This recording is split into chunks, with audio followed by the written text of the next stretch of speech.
Here we go. Folks, go wild, go crazy for Ford himself, Travis Willingham!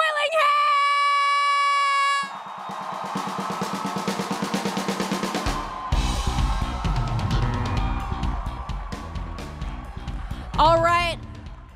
We know how she sneezes and we know she hates sleeves. Give it up for Marisha Ray!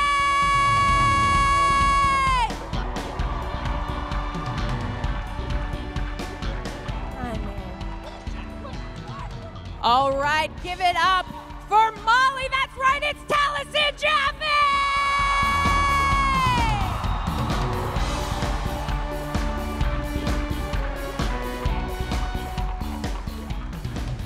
This may take a little longer due to his recent paralyzation. So folks, give it up for Sam Riga!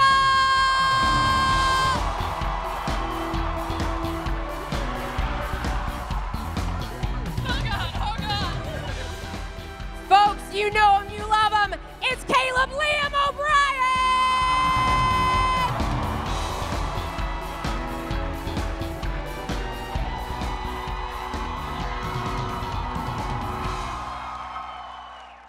Hide your sweets, because here comes Gesture. It's Laura Bailey!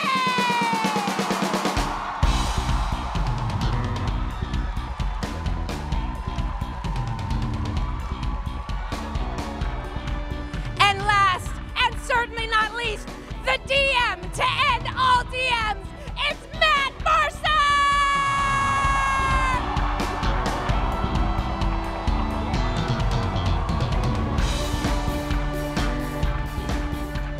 Thank you.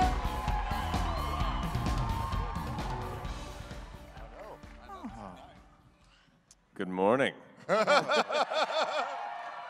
Oh God, there's great so many. energy. Jeez. No. I was told she's this was the a best Starbucks? hype man ever. Dude, I seriously. love her. She's not awesome. So welcome to our morning talk show here on the new cast of The View. Brought to you by Mutant Soda, coming in flavors like red and It really is. and Brought to you by ambiguous. Green Soda. And cloudy with air bubbles. I like that it's Jester saying don't drink it. yeah, it works out well. What do we do? What do we do here, guys? Think this through. I guess first and foremost, who here watches Critical Role? Raise your hand if you are really confused and have never seen anything involved with it. All right, we got a few people in the audience. You people Good know friend, what to do. good friend. Yes. We apologize in advance. You're going to be very confused. But yeah, welcome. So we're a bunch of nerdy-ass voice actors who play D&D. It began with our home game, and about 3 years ago we started streaming it, and it seems to continuously... We're really classy, Is this what y'all. we're doing now? Here comes the Welcome baby. to my abode. Sorry. No, I like it this way. It's more casual. We're all just hanging out, guys. We're just regular people who don't know how to cross the...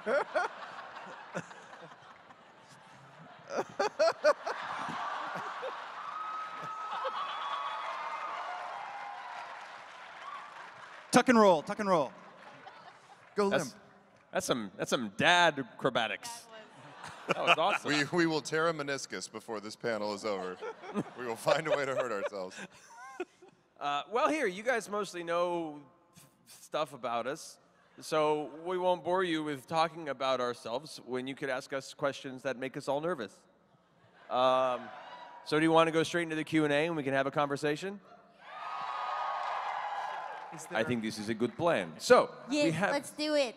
we have on both sides of the room, I believe, lines to ask questions. We'll be alternating. Folks, as they go, look for the individual holding the mic and get Walk, behind the not line run. carefully, Gentle. respectfully. Peacefully, peacefully. It's probably good Whoa. right there. It's probably You're about really big up there. Now, when we get a question, an individual question for each of us, to answer, you have to do a runway walk. Yeah, yeah, yes, yes.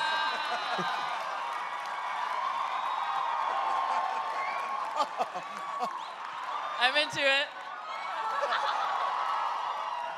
Is that? That is how you power I walk. am not doing that. Wow. Which side do we start on? I just said which chart. Your Which choice, Travis. Yeah. Where do you want to start? Let's go with that side. Oh, yay, first, hi. My name is Carla. Blame Carla on Twitter. Hi, everybody. Oh, hi, Carl. I My question is for anybody who wants to answer it. Invariably, the narrative sort of dictates things about your character. What's the most interesting thing the narrative has given you?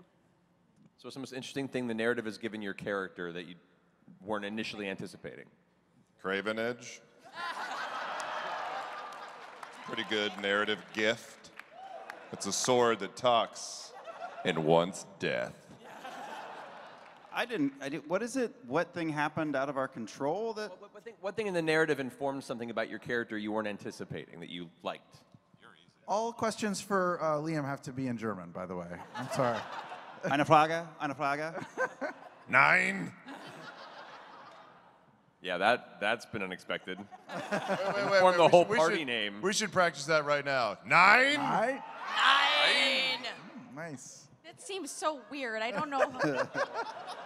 One entire country is just going, they just love to say no. It's like, man, I'm really glad that Rammstein's making a comeback. It's great. Well, not in this campaign, but you presented me with Kaylee at some point in the last campaign. That was pretty unexpected and dirty.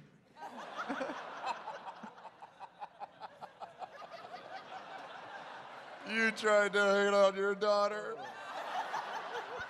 Can I just say how grateful I am that young Molly Mock in the front row has got earbuds on and is playing an iPad game. Yay! That is so on Molly character, Mock I does can't not even begin care. to tell you. Yeah. Good question. Thank you. Molly Mock's playing Dream Daddy, just zoned out. Oh, yeah. Next question. Pickup. My name is Roberta. I'm Pickup.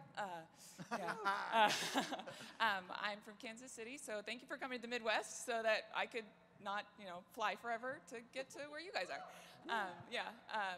My question is, if you guys, as people or as your characters, were one of the Hogwarts house founders, what would your house name be, and what would the traits you would like to be in your house be? What would our Hogwarts houses be in campaign 2? No, if you were a Hogwarts house founder, what would your house be about? what would your house be about, and what would that house name be? Ooh. That is a complicated question. Wow. Is from Yeah. Molly Mock? That's easy. What, would there be a house for dropouts, basically? I think that would be J.K. Rowling took like 10 years to write that shit, so I'm like trying to find something on the spot.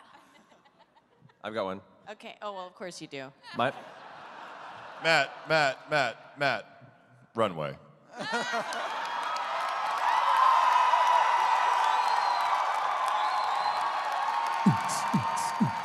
Here comes Matt Mercer.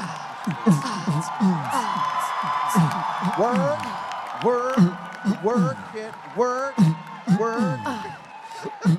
Get it, girl. Get it. you're get up it, next, girl. Travis. Mine would be House Easy Cry. And basically, you just all sit around and watch movies that are really, really not meant to be emotionally impactful and see which one breaks into tears first. Good. That's a good house.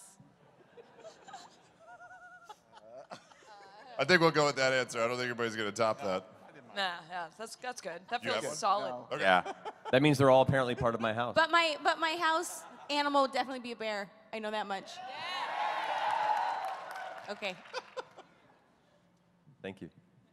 Next question. All right, guys. My name is Sarah. I'm here from Chicago. Hi, Sarah. Laura, I hope you liked those donuts yesterday.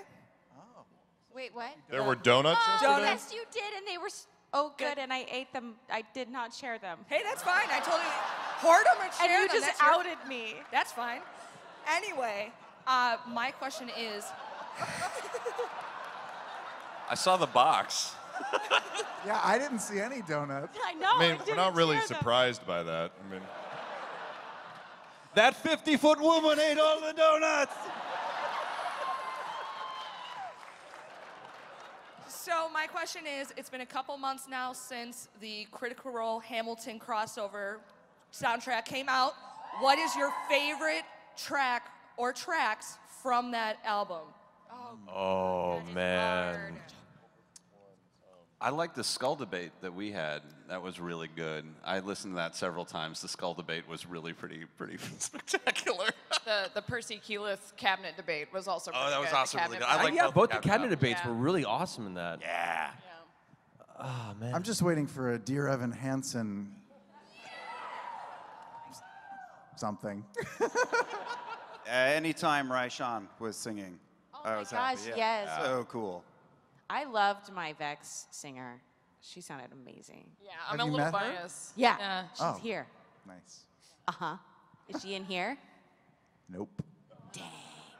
Somebody say yes. We can talk about her while she doesn't know. I'm a personal fan of Animus, the Percy song. Like that whole era of Percy songs in there were just such a perfect moment of Percival's own like self-loathing and trying to realize if he had purpose or he would fall to his own, devices and failings, and those songs encapsulated it perfectly with the perfect choices from the Hamilton soundtrack for them. And so yeah, I'm a big fan of those. I also really like the song where Pike was teaching Grog how to read. Yeah. Oh my God, yes. How crazy is it that you guys did that? It was like 47 songs or something. It's the entire soundtrack. It's crazy. You guys are nuts. Yeah, if you haven't heard it, it's pretty spectacular. You should go on and you're like, oh, this is like a cute fan musical thing. No, it's really intense. Yeah. It's deep. It's very deep. Thank you. Thank Great you. question. Go back over here. Hi, I'm Leah from Chicago. Hi, Leah. Oh my God. Okay. Oh my God. Sorry. You got this. I stepped on him.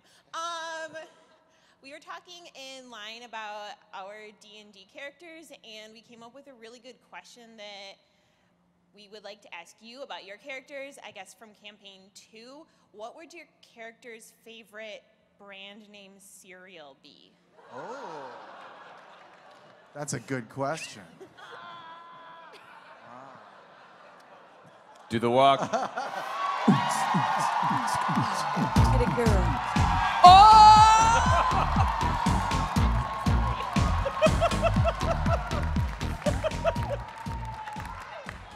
I would take it like back to then. copyright Bash Berries for Grog cereal. Bash Berries. But what about for your second campaign? Oh, I don't know. I would say Captain Crunch. Captain Crunch. Yeah, for you. Yeah. He's a seafaring man. Right? He was not a captain. Whatever. I think You're it the worst. ranks you. You got it. He just wants him to get soggy. I think for both Keyleth and Bo, it works to just rebrand Golden Grams to Golden Gods. That's really good. Yeah. There's nothing I can think of that isn't a spoiler at this point. You'd just be Lucky Charms. I have one more week. Are of you this. not Lucky I Charms? have one more week. I got one for Lucky you. Charms is really good, actually. For Molly Mock, it'd be, oops, all tattoos.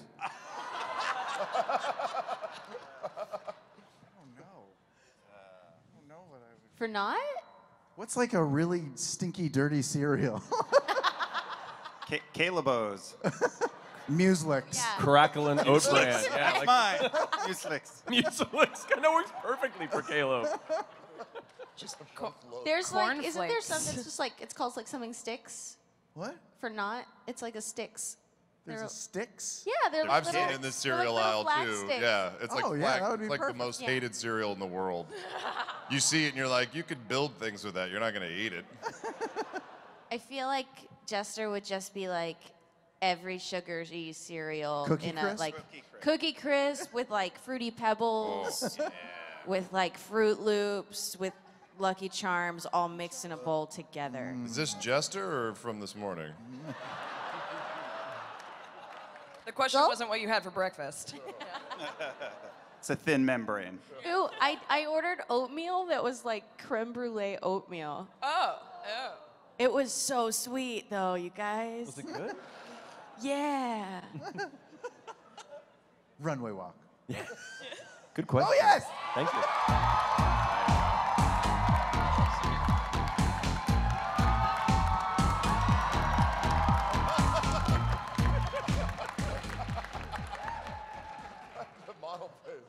Strutting for two. We're going over here. Hi, my name is Sean. I'm from here in Chicago. Hi, Sean. This question is actually for Matt. Hi. There have been a lot of references in this new campaign involving the outer world, the moon and stars. So I was just curious, what is the cosmology of your world? Is it a planet in a solar system, or is it disk world, or something in between? It's a flat Earth system, right? It's in a snow globe. It's ain't elsewhere. Flat Earth. Yeah, they're planning to shoot up a small orb to see if Exandria's ends at the edge. It's a combination of the two. Meaning, I'm a fan of astrophysics and astronomy. So for me, I'm having to marry my love of that aspect of existence with the strange, obtuse, planar element of Dungeons and Dragons. So I'm kind of finding a merge between the two, where I do believe there is, universe, planets, moons, that kind of a larger scope, though that's not anything that's really going to play into this. But then we go into dimensional stuff, far realm elements, the actual different planes that overlap, those that don't. So yeah, I'd say it's a blend of the two, if anything. New goal for campaign 2, space travel. Oh man, that'd be a hard left turn if we go into Spelljammer partway through this game. Flying in the sky wasn't enough for you? Yeah, enough with airships. We want to go outer space. Oh man, that'd be the fastest TPK. Yeah, right. Just partway through the atmosphere. All right, we'll make a Constitution check. DC 40. Yeah. Not. Rolls a natural 20. Everyone else dies. Roll for free entry. Thank you. Hi, I'm Robin. So you go to a lot of cons and get asked a lot of questions, I'm sure. So I was wondering, what's something that you're willing to talk about that you haven't been asked yet that you'd like to answer? Ooh. What's something you haven't been asked at a convention that you've been wanting to mention or talk about at a panel? Oh, man. That is a really open question. It's a question I can always think the answer to about a week from now. I'm gonna be like, oh yeah, why does no one ever ask that? Here, it's just lights and blinding. I have no idea. Let's talk about cryptocurrency. Okay, guys. Let's just change this panel. I don't know. I already talked about tiny trains this weekend. What's your favorite ice cream flavor? I've been, and I'm such a fool for marketing. I've just been eating the Halo Top. There's like Halo Top is so the good. pancake flavor. Have you tried the waffles Pancake and one's pancake really flavor? good. It is. We have a friend who made a commercial for Halo Top, and ever since I've just been. That's what. Oh, no, wait. I didn't realize that was Halo Top that he did. Yeah, Oh, yeah. yeah. That was With- Mike Diva and Mandy. awesome. Like, was a Yeah. Oh my God. Yeah. It was a She very asked. open-ended question. So we want to Go talk about watch ice cream. it. Next question. Chocolate chip cookie No, dough, by the no way. one's asked, but me and Liam have been sharing a hotel room this weekend. I'm eager to share about that. Our wives are several states away. Different time zone doesn't count.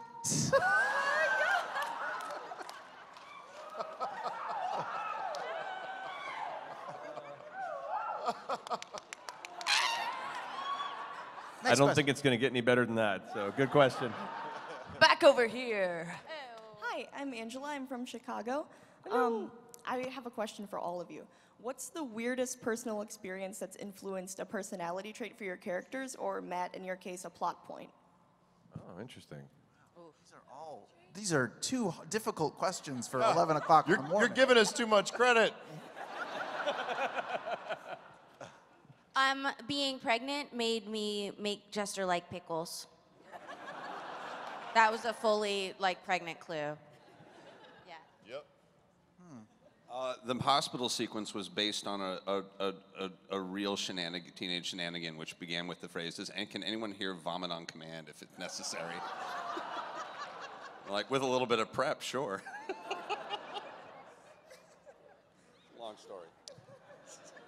I would say the first arc of the new campaign came after I had an offhand, in-depth conversation about how strangely wonderful and dark the film Something Wicked This Way Comes was when it came out.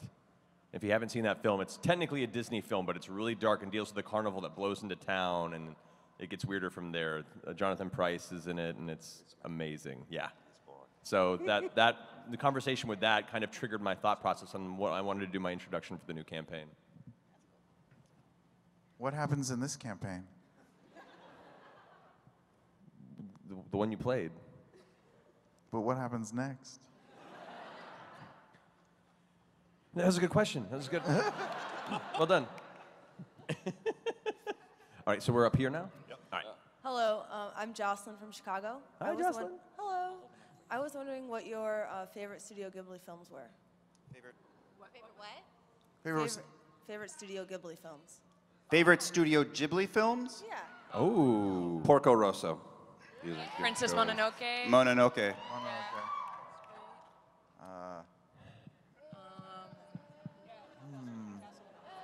I like Spirited Away.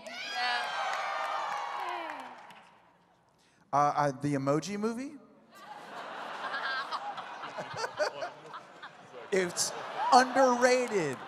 It has all sorts of references to Spare him. World War II. I saw Nausicaa Valley of the Wind at a very young age. And something about just the imagery of that film still sticks with me today. So that's probably mine. Over here. Thank you. Hi, I'm Katie from Woodstock. My question is for Laura. By the way, Travis, Laura, congratulations. Welcome to the New Parents Club. Laura, you mentioned yesterday that for your character, Jester, you practice your voice by doing singing, and I was wondering, what's Jester's favorite song, and can we hear you sing some?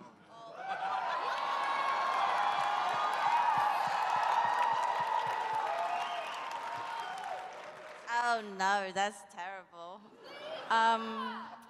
Oh God. Okay, I don't want to sing it, but my favorite one to sing in the car is Popular. Just because it's so great for Jester. Spill it, girl, spill it.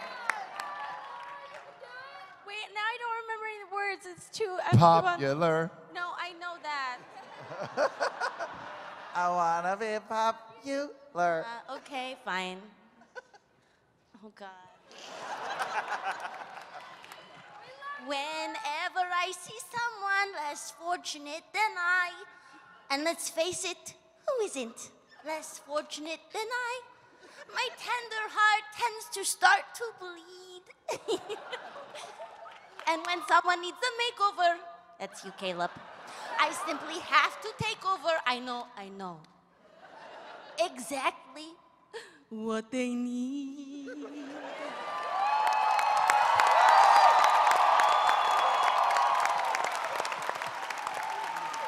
You have to understand that before Critical Role on Thursdays, as we're getting ready to leave our house, the Pandora Broadway Musicals channel is on in her bathroom. So this should not be surprising. What side were we on? We're up over.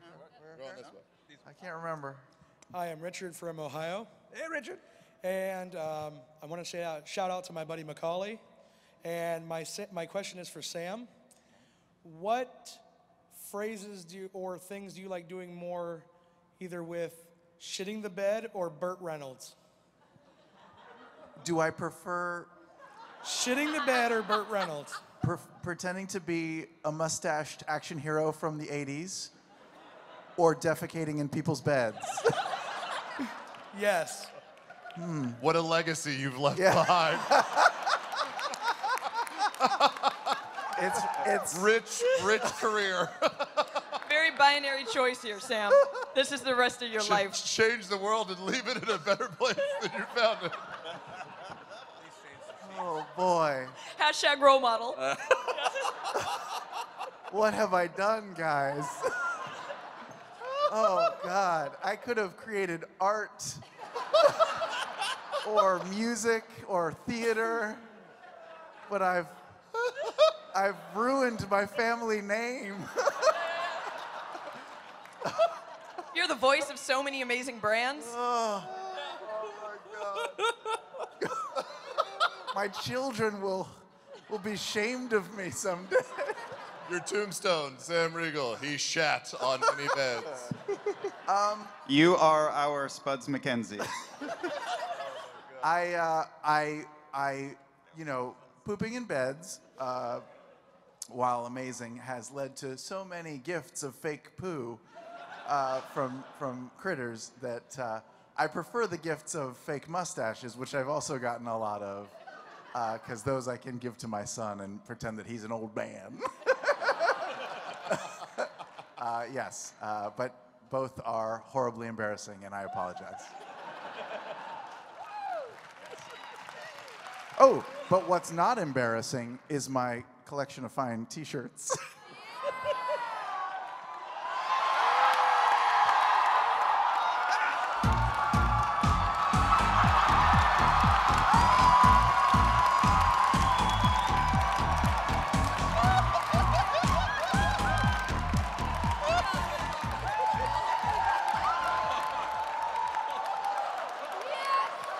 Look how big it is! Look how big it is! Hello, I'm Matthew Mercer. Howdy dirty dirties.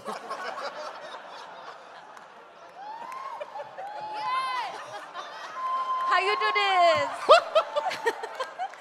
Oh, God. Sam Riegel, keeping me humble since 2014. We are so blessed. Who's behind us? Who's over here? We're over here. It's so weird looking on the screen.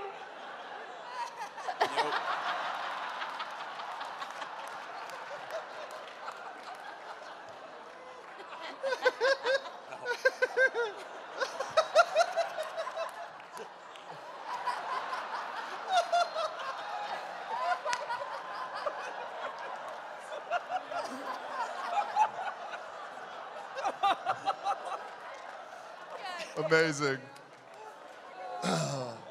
Thank God that boy is playing that iPad game. He is intent on that iPad game. Earmuff. Oh, no, he saw it. Earmuff. Next question over here. Hey guys, I'm AJ. I'm from Atlanta, and ironically, this question is for Matt. You have such a way with your words to put any listener or viewer in the adventure with all you guys, and thank you for that. And my question is, what advice do you have to potential DMs on grasping that ability that you have? Reading helps. Sorry, that came across really condescending. I didn't mean it that way. No, I mean, like honestly, damn it. Reading a lot of books, you get a really good idea of how writers set scenes, how they describe atmosphere when a character enters a new scene. And that's the kind of same kind of narrative structure you want to lend to your players when they enter a new scene in the game, in the campaign as well. So thinking and even making notes if you want to, that whenever they go to a new area, like I used to have long ago before I got more comfortable with it, a little list on the back of my Dungeon Master screen that said smells, sights, light, texture, temperature, you know, things that I can hit a few of those bullet pointed as soon as they enter a new scene, and that already kind of draws them in to the sequence. Their imaginations are already kind of sparked at that point. So that's a really good thing. Another, expand your vocabulary. Reading books, once again, helps with that as well. If there's a word you don't understand, you get to look it up and be like, oh, now I know that word. Or conversely, if you're a real nerd like me, just sometimes go to like thesaurus.com or dictionary.com and learn new words, because that's cool, damn it. Thank you. Or you can make up a word like sigil. You know what? Look, you kids have it much better today because now you have a little button you could press so that says the word for you. We didn't have that growing up. You had to assume how it was pronounced based on the spelling. You just you kids to the audience. You kids. Yeah. If you weren't a kid, you know I wasn't talking to you. She just said ask Siri. See? You got this. The world is your oyster. Thank you very much. Next question. Hi, it's Hannah from the Quad Cities. I'm the one who gave you guys the poster yesterday. Oh yeah, hi, good to see you. I'm asking a question for you, Travis, from my friend Sabine, who had to leave yesterday, and for her friend Trish the Dish, who couldn't get you guys at another convention. Trish the Dish, my mom's name. Woo! Yeah, she wanted to know what two people or characters would you or Grog want to arm wrestle with? What two people or characters would Grog want to arm wrestle with? Or you. Or you. Or me. Well, Grog that's a much better fight. Me, not so much. Dwayne "The Rock" Johnson would be one. And Schwarzenegger. Yeah! I want like Predator Schwarzenegger. The atomic handshake arm wrestle. That would be lovely.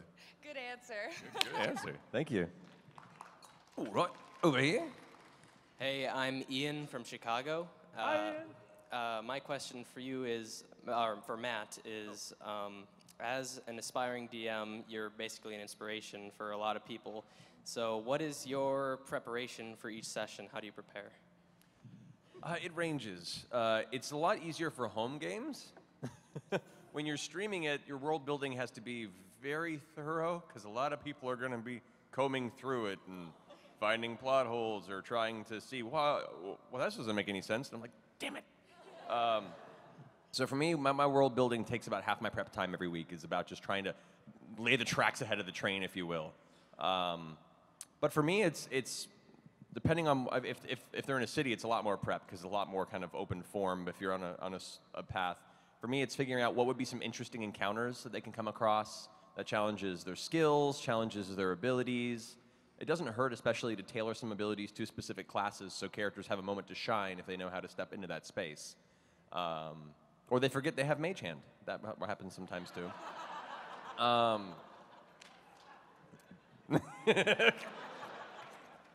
my God. Could you imagine if Nock could force choke with that? Oh, no. What have we done? But yeah, so thinking of interesting challenges, not just monsters. A monster is fun to fight, but sometimes it's cool to come up with terrain and possibly things in the terrain that are dangerous that could be used against or for the players in the battle. So for me, I think of interesting type of encounters, think then narrative moments that those can fit into, and if they don't fit into the current narrative, I'll keep the notes for later. But, I mean, it's a broad subject for a quick question. But if you check out the DM tips online, hopefully those will help out. Matt Colville has some great videos as well. If you haven't checked them out, that could help out from there. But focus on finding fun moments for your players that you can fit into the story is really kind of the key point. Hope that helps. Thank you. That was a good answer, Matthew. I try. It would have been a long question to answer. There's a small child over here. Got a little one. Hi, my name is Zane, and I'm from Elgin, and my question is, how fun is it to play Dungeons & Dragons and stream it? How fun is it? It's so fun. It's really fun. The funnest. The best. It may be the most fun I've ever had. Pretty fun. And Talison's had some fun. Yeah. That speaks volumes. This fun is way easier on my knees these days, I'll tell you. Wow, that came out so wrong, too. Yeah. All right, all right. Do the runway. Nope.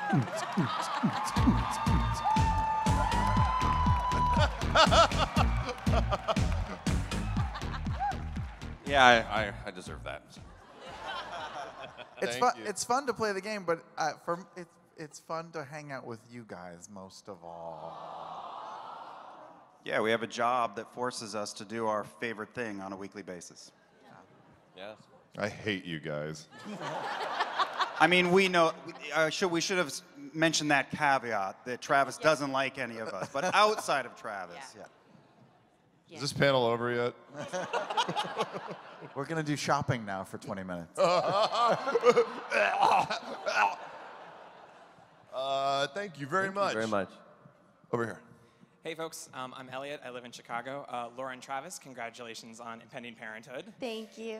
My wife and I are actually due a few months after you. So my question Congratulations. Thanks. So's Cardi B. Cardi B and I are like so close, so I'm aware of that.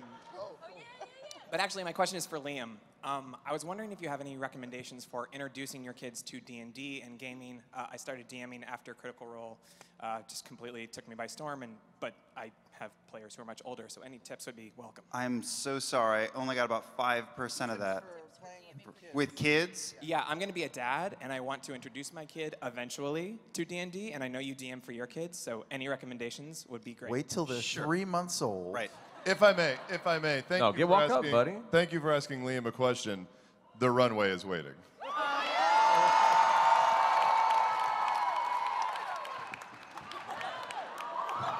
Oh God.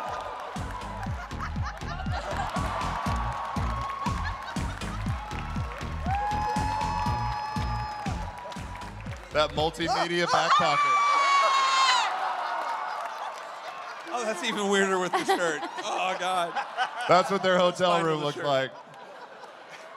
You You should have walked the runway as Gollum. Anyway, back to Look at children. poor Back Matt. to children. I weirdly felt that from here. Yeah, it's a cantrip. Some Dorian Gray shit going on. Area of effect. Worst Magic Mike sequel. Read a lot of fantasy kids books to them. I really love the board game Dungeon, which is great for younger kids, but it has a lot of the basics of D&D baked into it, and that'll prep them, and then just help them make the character. I mean, there's no like real secret to it. Sand it down, don't terrify them, don't kill them right away. It took a year for me to scare my son with his character dying. Which he loved when it happened. Just his friend. Yeah. That's it. I mean, like, there isn't any special, you know, they're not going to remember everything and just don't care about them memorizing the rules. That's good advice for the internet as well.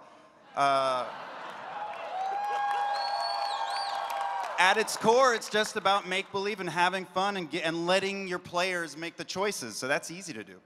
I thought this was kind of cool from Patrick Rothfuss, who was playing with his son as well. If you remember, he made encounters that were puzzle-based encounters as opposed to just killing something encounters for very young kids. So as opposed to giving them a sword or a dagger, give them a magical rope that can tie itself. And then a series of encounters that they can use creative thinking outside of the box as a way of getting to the next part of the adventure without having to just kill what's in front of them, which I think was a cool method of very young kids, you know, incorporating the idea of problem solving in the game. Do you remember when Matt gave us the puzzle at home before the stream? He gave us like the Tangram puzzle that we had to solve, and we took so freaking long. Yeah, I learned at to that figure point it maybe out. not all puzzles work with certain groups. No, I think they're just fourth graders that are way smarter than us. Can you imagine if you did something like that on the stream and everyone would see, I mean, more than usual, how stupid we are? It's funny how one of those puzzle seven types pieces showed to up. that puzzle. It was like 7 really big square blocks, and the 4 of us took 45 minutes. It's just, I don't know if you're helping Yeah, our we case. basically have that puzzle for my kids, and my son just looks at it and goes, plink, plink, plink, plink, plink. Like Well, I said, your son's a certain genius. groups. So- He's going to take us to Mars, though. That's okay. It's fine. Thank you. Over here. For Sam and Travis, Sam, how have you had to adapt from moving from the face of the party with Scanlan to the 5 charisma, is it, for not? Yeah. And then for Travis, how have you had to adapt to becoming sort of the presumed face of the party with Fjord having the highest charisma? Fjord. Ford. It's tough. I am a babysitter. Ford tough? It's crazy. We're gonna make that a thing, aren't we? Yeah, it's. I used to look forward to Thursdays because I could just turn off my intelligent adult brain and just go total applesauce moron for 4 hours, which was great. It comes with a lot of responsibility. Like, I look at Marisha's notes, and they're really like succinct and organized, and there's like colored pens and all this stuff, and mine is just like, oh God, names, locations, that's wrong. I'm getting all of Matt's store names wrong. I'm just committing to it because I just can't do it right. But it's nice because whatever any sort of strategy that I have, I can just jump into it because the character's more, it's built more for that, so that's good. Yeah, from my perspective, it's being a naturally amazingly charismatic person in real life. It's a real big stretch to like just squash that down. Just don't be charming right now. It's a real challenge as a performer. And I'm getting better at it, but it's going to take some time. Thank you. Over here. Hi, my name's Mariah. I'm from Reno, Nevada. Hi. So my question is kind of complicated, but what would a interaction / first impression between your campaign 1 characters and your campaign 2 characters be? And for Matt, what would it be between like Gilmore and Pamat? What was the last couple words? Last two? Oh, like, and for you, Matt, like our favorite like store merchants, what would it look like if they were to like come up and be like, oh, you're tall. like Gilmore and Pumat? Yeah. Oh, interesting. I think Ford would say, "Well, that's a pretty big boy right there," and I think Grog would say, "He's pretty."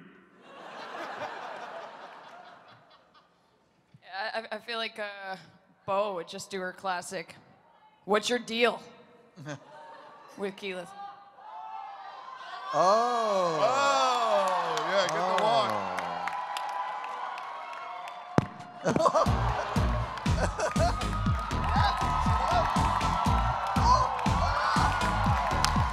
There's a child!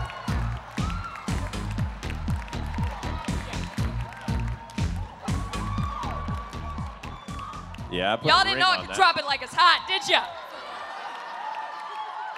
Somebody had coffee this morning. That was amazing. That's my wife, ladies and gentlemen. Somebody's been having some mutant backstage. Wow, that was amazing. So one other thing, I'm actually the bumbling idiot that brought you guys those tacky dragon bowling shirts. Dragon bowling shirts, yes. Yeah. Oh, I grew up. That was like, great. How did that picture turn out? Pretty good, actually. That's awesome. Keyleth and did Keyleth have anything to say to Bo? What's your deal? They both said that to each other? Keels would say something overly complicated and too nice, and then Bo would just be over it. Oh, gotcha. We went over this a little yesterday, but I literally don't even think he would have a word to just no. I don't think so. yeah, Scanlan would just run around trying to kill Knot, and Knot would try to run away, and that's pretty much it. So listen, I think that we should go up, sneak in the backside, but keep a low profile.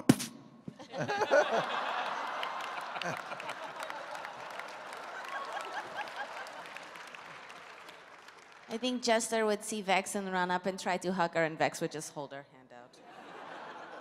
Hand on head. No, darling, no. I think Gilmore would be 4 of you. My goodness, that's.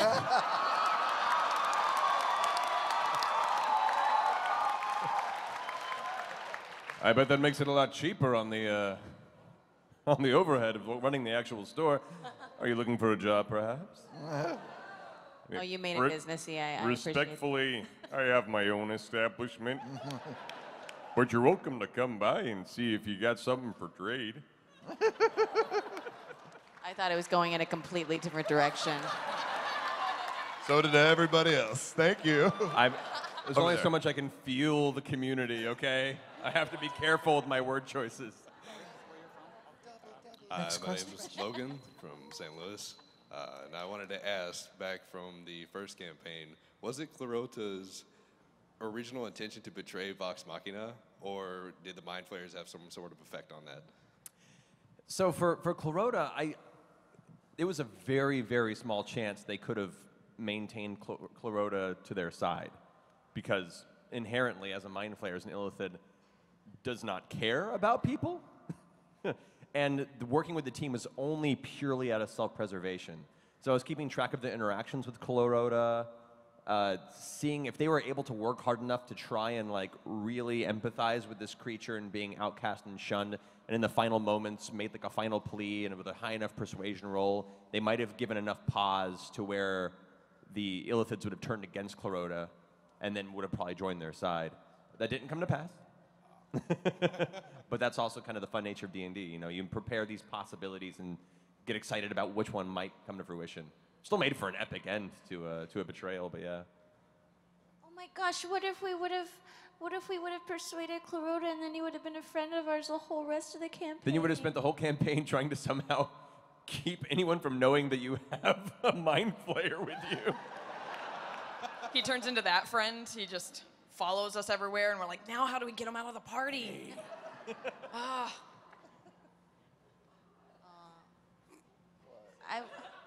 I wish we would have had him. Yeah, we could have true polymorphed him or something. Eventually. Eventually. Just wait 2 years, Clarota. I'll get this spell. We could have just put like a Santa Claus beard over all that stuff. A strangely shifting Santa Claus beard.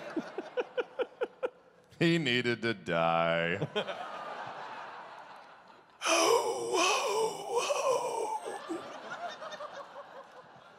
Thank you very much. Oh, I'm Brenna from Illinois. I'm Normal, Illinois. My question is... First off, amazing trinket with bows costume. How can you see that? true sight. I was wondering what's your favorite thing that your character's ever done, like a spell you used in like a unique way or whatever. Favorite thing your character's ever done? Campaign 1 or 2? Boy. The cannonball contest was pretty awesome. That was really fun. Feeble-minding Raishan, probably. Winning the hearts of America.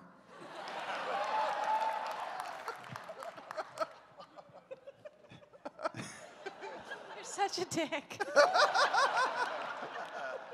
Teleporting into a dragon. Oh yeah. Yeah, that was pretty good. Kill shot on Kevdak.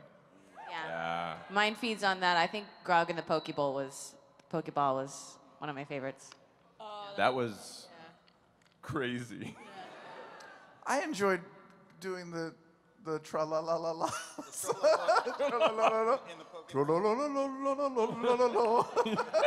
It just can't be touched. That was absurd.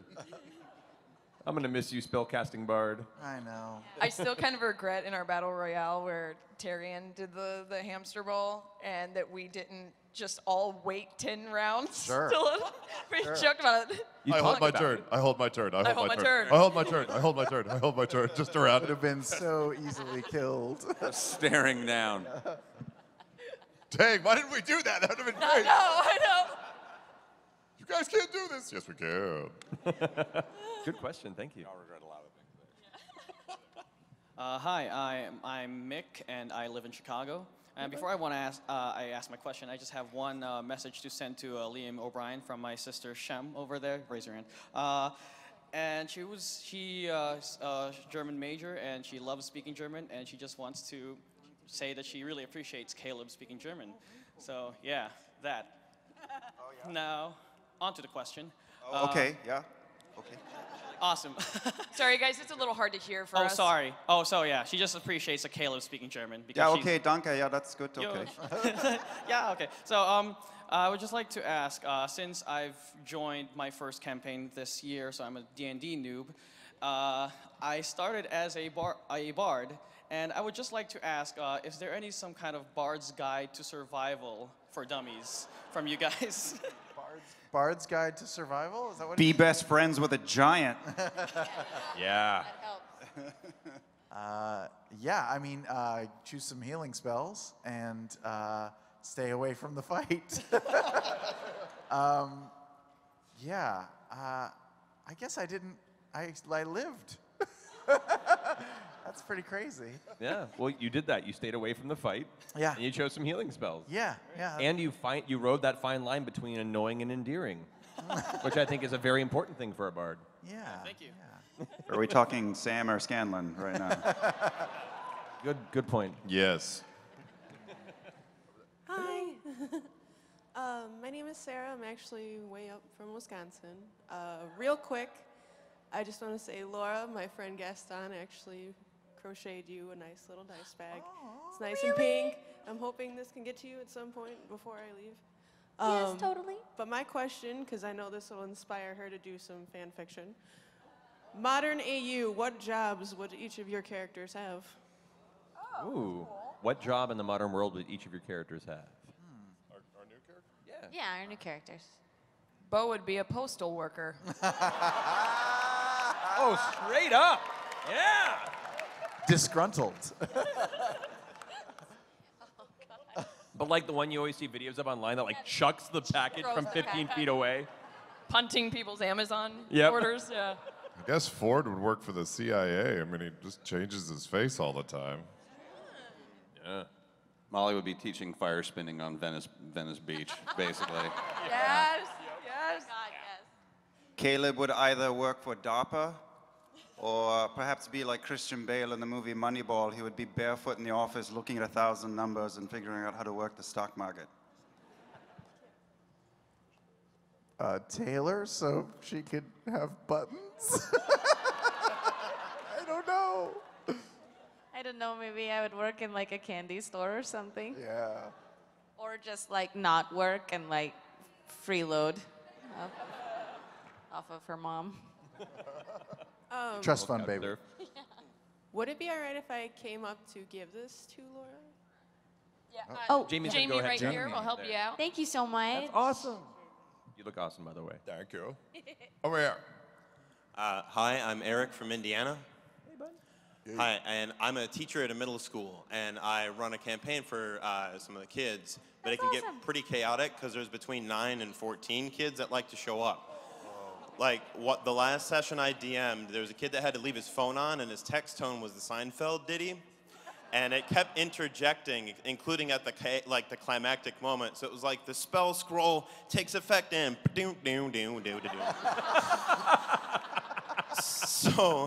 So my question is, one, Matt, do you have any advice for wrangling excessive amounts of players? And two, has anything ever worked out where not so much that you intended, but because it happened just so perfectly, kind of like that Seinfeld moment? Oh, well, for one, wrangling players is part of the challenge of DMing, especially on that size. One is if anybody else is ever interested in DMing in that group or someone else you know, you could always split into 2 separate groups to make it manageable for both of you. If not, you really have to ask the players to be present and, you know, kind of respect the time you're putting into the game. And, you know, especially if they're younger, that can be kind of hard. But be like, guys, up front, either take the phones at the beginning of the game and give them back when it's done type of a scenario works out well. And if you have a way of rewarding them for being vigilant in that, that also helps. You know, dangle the carrot, if you will. And simplifying the rules a bit. As opposed to having them roll damage for every attack, you can have like a set damage number. You know, as opposed to rolling a d6 for a short sword, they just do 4 damage, plus whatever the modifier is. That way, all they're doing is rolling for attack to see if they hit or miss. With spells as well. If you set numbers for different abilities, it takes up less time on a combat round. And I mean, yeah, there's a lot of, actually, some really good videos online for how to deal with larger group sizes and how to kind of minimize the work you have to put into keeping the game going. So go ahead and do some research on YouTube as well. There's some good stuff on there that can go a lot better than I can in my short time for the question and answer. But hopefully those few tips will help push you in that direction. Cattle prods are good. Cattle prods are great. Oh, yeah. There are a May lot get in of- trouble for that one, but middle school. Kind of going off of what Liam said earlier, though, there are a lot of other kind of simpler role-playing games that if you have like a batch of brand new kids that have never touched anything before, just to get them into the mood of role-playing and making choices that have consequences, there are a lot of simpler games, like the Dread system, for example, or even Honey Heist, yeah, that we played. It's D6, and that's all it is. Or even, we're running it on Geek and Sundry right now, the Weave Society, the Weave game, because it's just, there's no mechanics. You can like pre-generate a character, and it gets them in the flow of role-playing before you start throwing a bunch of math and modifiers at it. Not that you asked me, but Anybody, thank you. Awesome, bud. This is the last question for the panel. We're sorry, everyone. I'm Maggie. I'm from St. Louis. I'm Miss Sunflower 94 online.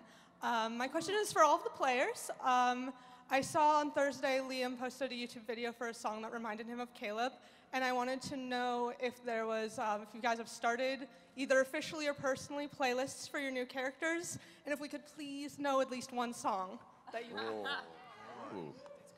Playlist songs. Wow. Yeah, I think we're all pretty obsessed with music I'm like when we're 80. characters. I'm like 80 tracks in on mine right now. Really? Yeah. I know Liam has a lot too. I got about 20 songs, and I'm listening to it to figure out which ones to pull out. And also, it's too soon, probably. I feel like we have to, all of us, reveal a little bit more before we can launch. And like reveal some of our backstory before that. So Yeah, another 10 or 12. Do you have a song each that you think you can reveal about your character? I could do, I will follow him, follow him wherever he may go. I am choosing, so there's this singer named Lenka who is just perfect for Jester. So like her whole album, I'm like, oh, I don't know which one to pick. But probably listen to Trouble is a Friend by Lenka. That's one of Jester's tops. Which one? I have a few. Oh, yeah. I have, going off of what Liam tweeted the other day, I also have a K-Flay song. Whoa. On my, what is that? I also have a K-Flay song on my playlist, which is Blood in the Cut. Yeah. Oh, God, that's so perfect. Yeah. That's straight up Beauregard, yeah. He's looking. I'm debating between giving one that might be slightly spoilery for Don't Thursday. do it. Don't do it. Yeah. Just go for it. Who cares? I'll say just for fun, just because. Actually, this one's pretty funny. I have a joke one that I'll give, which is Liam Lynch's "I'm All Bloody Inside" is pretty, which is a ridiculous song that I'm a big fan of. That's so fun. yeah. Oh, man. I think our time is up. Oh, I think no. that's it. Oh, it is. Oh, Yeah. guys. Look, it's at 0 now. We don't have any more time. That's unfortunate. We love you. Thank you, guys. Thank you guys so much. Hand hearts. We have a live stage panel, and we'll be at the tables the rest of the time. So please come out and see us. Yeah, Have come a great say hi. time. We love you guys. Have a great week. And to quote RuPaul, let the music play!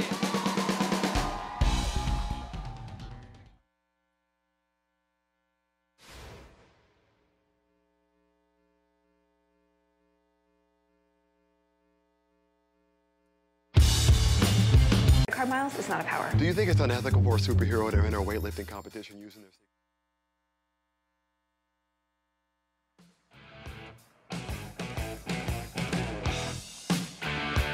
We're not on. Oh, we're on. Can you hear me? Hey, how are you guys? All right, that wasn't very good. It's early, I know, but how about one big scream for the guys in the back? Ready? 1, 2, 3. Much better. All right, I'm going to bring them up. This is a Q&A. You know that, right? So have lots of questions. Hands up. Are there mics out there? Is somebody walking around with mics? We got them. They'll be roaming around. So just when they see them, I'll ask you. The only rule, when you ask a question, direct it to one person. If you direct it to the whole panel, we'll have one question and the hour will be over. So make sure if you don't direct it to one person, everybody's going to boo you. All right, practice one time. Everybody boo, go. All right, and you'll be banished to the corner. You won't be allowed to ask your question.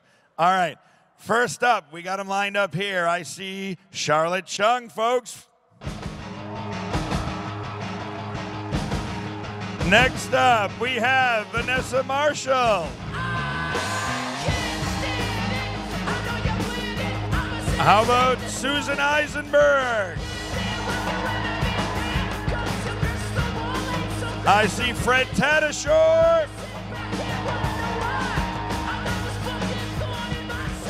Tom Kenny's here, folks. Last but not least, Phil Lamar.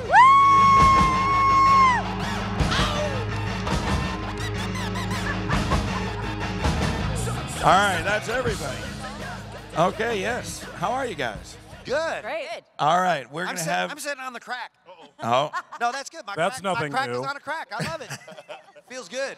All right, we're going right out chilling. to the audience. So who do we got? Where are we? Where are the microphones? Somebody wave their hand. I see lots of people with questions. We got one right here. Yes, go. Hi, this is a question for Phil Lamar. You seem to be very... Black? How long have you been black? You seem to have a very wide range of the voices that you can do and be very flexible with that. How do you kind of prepare to do different voices? Do you focus on a mouth shape or where the sound is coming from, or? Generally speaking, I start with the text. I think everybody has a different approach, but for me, it's about reading the description of the character, looking at the description of the character or the drawing or whatever, and figuring out, okay, what do I think that character sounds like? And, sometimes they will have just, like adjectives saying, he's arrogant. And I start to think, okay, what's an arrogant placement?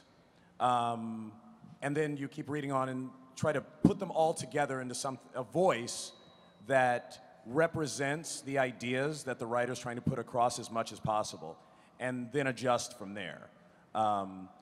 What you're talking about, I have friends who are much more technical in that way, like D. Baker. Oh, yeah. D. Bradley Baker will talk about, well, when I do that sound, I shut this chamber of my... I'm like, chambers? Yeah. I didn't know we had chambers. Is Marilyn here? Right. But for me, that's my approach. You did not do a behind the green door reference. All right, thank you. Thank you. Thank you very much. Next up on this side, go ahead. Hi, my name is Shelby. I'm from Chicago, and my question is to any one of you who want to answer, but I know for me... Oh, hey. Sorry. Pick one. I'm nervous. Pick one. Yeah, this will take an hour. I'm sorry. I don't know She all said of your any one. names. All right. If anyone else answers, you guys know what to do. You said Tom. My question is, Tom. when it comes to finding an agent, after you've practiced, I've read books, but how do you find someone who's not going to rip you off? What does that step look like to actually, do they Jeff? find you? Do you find them? Wow, what's the question? How do you find an agent that's not going to rip you off? How do you find one? You know what? I'm just like a loyalty guy. I've had the same agent since 1987. So I basically... And he hasn't gotten paid yet. Yeah, I'm still waiting. I hear the checks in the mail. But my agent, Marcia Hurwitz, was first at one agency, and then she went to a different agency and kind of took her stable with her, and including me and some other people like Charlie Adler and stuff like that. So, I'm basically the guy who married his prom date. And so, I got married to the person I went to prom with, and we're still married. Yeah. Thank you very much. But you do have to be careful. You do have to be careful. Ask around. I mean, if I was looking to change agents, I would ask, any of these people that I work with every day, what do you hear? Do you like your agent? Who do you recommend? I mean, really, fact finding is really, really important when you're looking to sign with somebody. Thank you very much. Go ahead. This question goes to Mr. Lamar. Thank you very much for coming here. My question has to be about, you do the classes, you get the coaching, you get the agent, and you start doing auditions. What should the next step be? Should you get private coaching? Should you still do classes? Are there still more books to read? Well, you just skipped a whole bunch of steps. But if you get to that point where you're getting auditions from an agent, then that means you've already done a ton of work, wouldn't you guys say? Yeah. And what you do then depends on what happens. If you get auditions but not jobs, then you need to go back and sharpen your training and your instrument, I would say. But for most people, it's the steps up to that point, doing the training, getting the acting training, getting time behind a mic however you can, either with friends who are doing animation or just practicing on your own. My buddy Tommy Smeltzer, who started as an engineer, he says whenever anybody comes up to him and says, I want to get into voiceover, he says, go home, read out loud for an hour every day for 2 weeks, then come back. The purpose of that is to get a sense of your own voice, to figure out how to read words off a page without sounding like you read words off a page, and also to measure your commitment. Because he said nobody's ever come back. Thank you very much. Thank you, sir. Next up, over here, go ahead. Hello, my name is Mike. I'm from Chicago. I'd like to ask everyone, but I understand. So this is going to be directed at Phil Lamar. I know Chicago leans towards industrial and commercial with recording. What would you recommend for trying to tailor your demo to be closer to the video game and animation industry? Anybody else have an answer for this? Because I don't. This might be a good time to throw to the aforementioned D. Bradley Baker's invaluable website that our colleague D. Bradley Baker, who's this amazingly talented voice actor that can do 8 zillion things with his voice, he was getting asked these questions a lot, and a lot of times he wasn't thinking about the answer till afterwards. Oh, I should have told that person. And so he kind of codified all of the questions that he'd been asking, the answers to those questions, and put them on a website. And what's it called? iwanttobeavoiceactor.com. Yeah, it's really great. Like, it's one of those ones where you look at it and you go, man, I wish this had been there for me to just look up back when I was, trying to figure out how stuff worked and just kind of, bumbling and stumbling around. This would have saved me some steps. And Phil is such an intensely Vulcan logical person, and very D. What did I say, Phil? You are too. He's just so cogent in those in his answers and in the way he states things. Yeah, sorry, because I'm a really bad person to ask about demos because I didn't have a demo for like the first 5 years of my career. I've still never had one. Yeah, I don't have one. I don't have a either. demo. You already said that yesterday, and it She doesn't have a demo? No, no. But demo. if you are making a demo, and the rules keep changing, you're gonna have, it has to go a little shorter. Some people like to do animation character demos and separate them from video game demos. I don't know if you need to do that, but at least just give maybe 10 characters or so, show a good range, and just what'd you say, how many seconds per character would you think would be? Man, you don't want to overstate your welcome. And like you were saying, Fred, like the rules of this kind of tend to be fluid and change all the time. Like what they say a voiceover demo should be in 2018 isn't what it was in 2010 or 2014. So you kind of, where would you go to find out what the industry standard is at a given time? Truly, and what I have found though is that they do like to make it sound like it was taken actually from a show. It's good to have the music in it. They want to hear what it sounds like in a scene as opposed to just like, here's a bunch of voices I do, which is kind of what I did. But that was back in the turn of the other century. But fighting that Kaiser. Watson, I need you. But definitely, they're going for shorter and shorter. I know that, but just a very good produced thing. But you're right that like production sounds and value, like even if you're really good at voices, if it's just you doing it into your phone while you're, and you can hear traffic outside your window and stuff like that, they're gonna shut you off no matter how talented you are. So the fact that like it's professionally done and that you went the extra mile and actually have production and stuff, that will keep your demo on their desk or on their computer rather than getting shunted off into the circular file. They want to hear what it'll sound like in a show or a movie, as opposed to like in the old. It's like music too. If you're making a demo, you used to just be able to write a song and play it. Now they want to hear it fully orchestrated. Good point. That's the same thing with animation. It can cost a lot of money.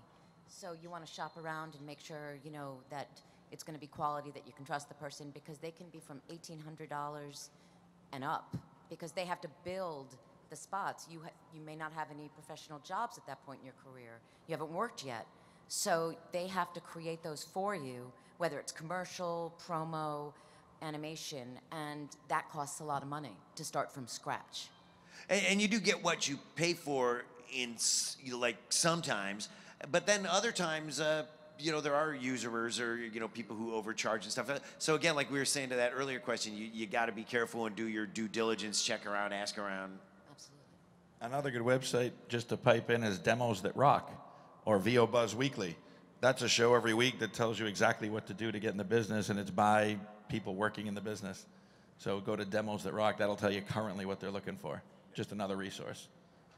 But yeah, we do come kind of, we kind of, most of us come from a little bit earlier time. We've been doing this for a while. So with us, probably by the time 3 whole that years. Yeah, you're the Been newbie. a long, grueling road. Yeah, 3 whole years. You're probably the person who can answer these questions better than anybody about what it is now, because we came up in a world where by the time you had enough voices to put on a demo, people already knew who you were, and they go, I don't need to hear a demo for Tom. I know what Tom can do. I know what Phil can do. Yeah, I know Fred, you know. So, you know, it's But Charlotte and I did a panel the other day, and I was like, you need a demo. And Charlotte's like, I don't have a demo. And I was like, what? But Charlotte came from on camera also, and that's a different, when you come from on camera, being on camera, doing things in front of the camera, then you want to do voiceover. That's a different transition than starting out just in voiceover. Definitely. True. Thank you very much. Next up over here. Hi, I have a question for Fred. I'm sorry, I don't know how to pronounce your last name. What's that? I don't either. It's really hard. It's like happy birthday to Fred. Fred, I got, and then it's to test. Well, okay, Italian it's Tatashore, and then if you're doing American, you got to do the hand, and then American it's Tatashore. Good to but know. it's an impossible name. I understand. Anyway, hey, how you doing? So, hi. So you play a rather obscure video game character I really like called Slam Bam from Skylanders, and I was curious if you could tell me anything about how you got into that role. About what? About how you got into that role. Your role in Skylanders? Yeah. Yeah. What was the question? How did you get the role? How did you get the role in I Skylanders? auditioned.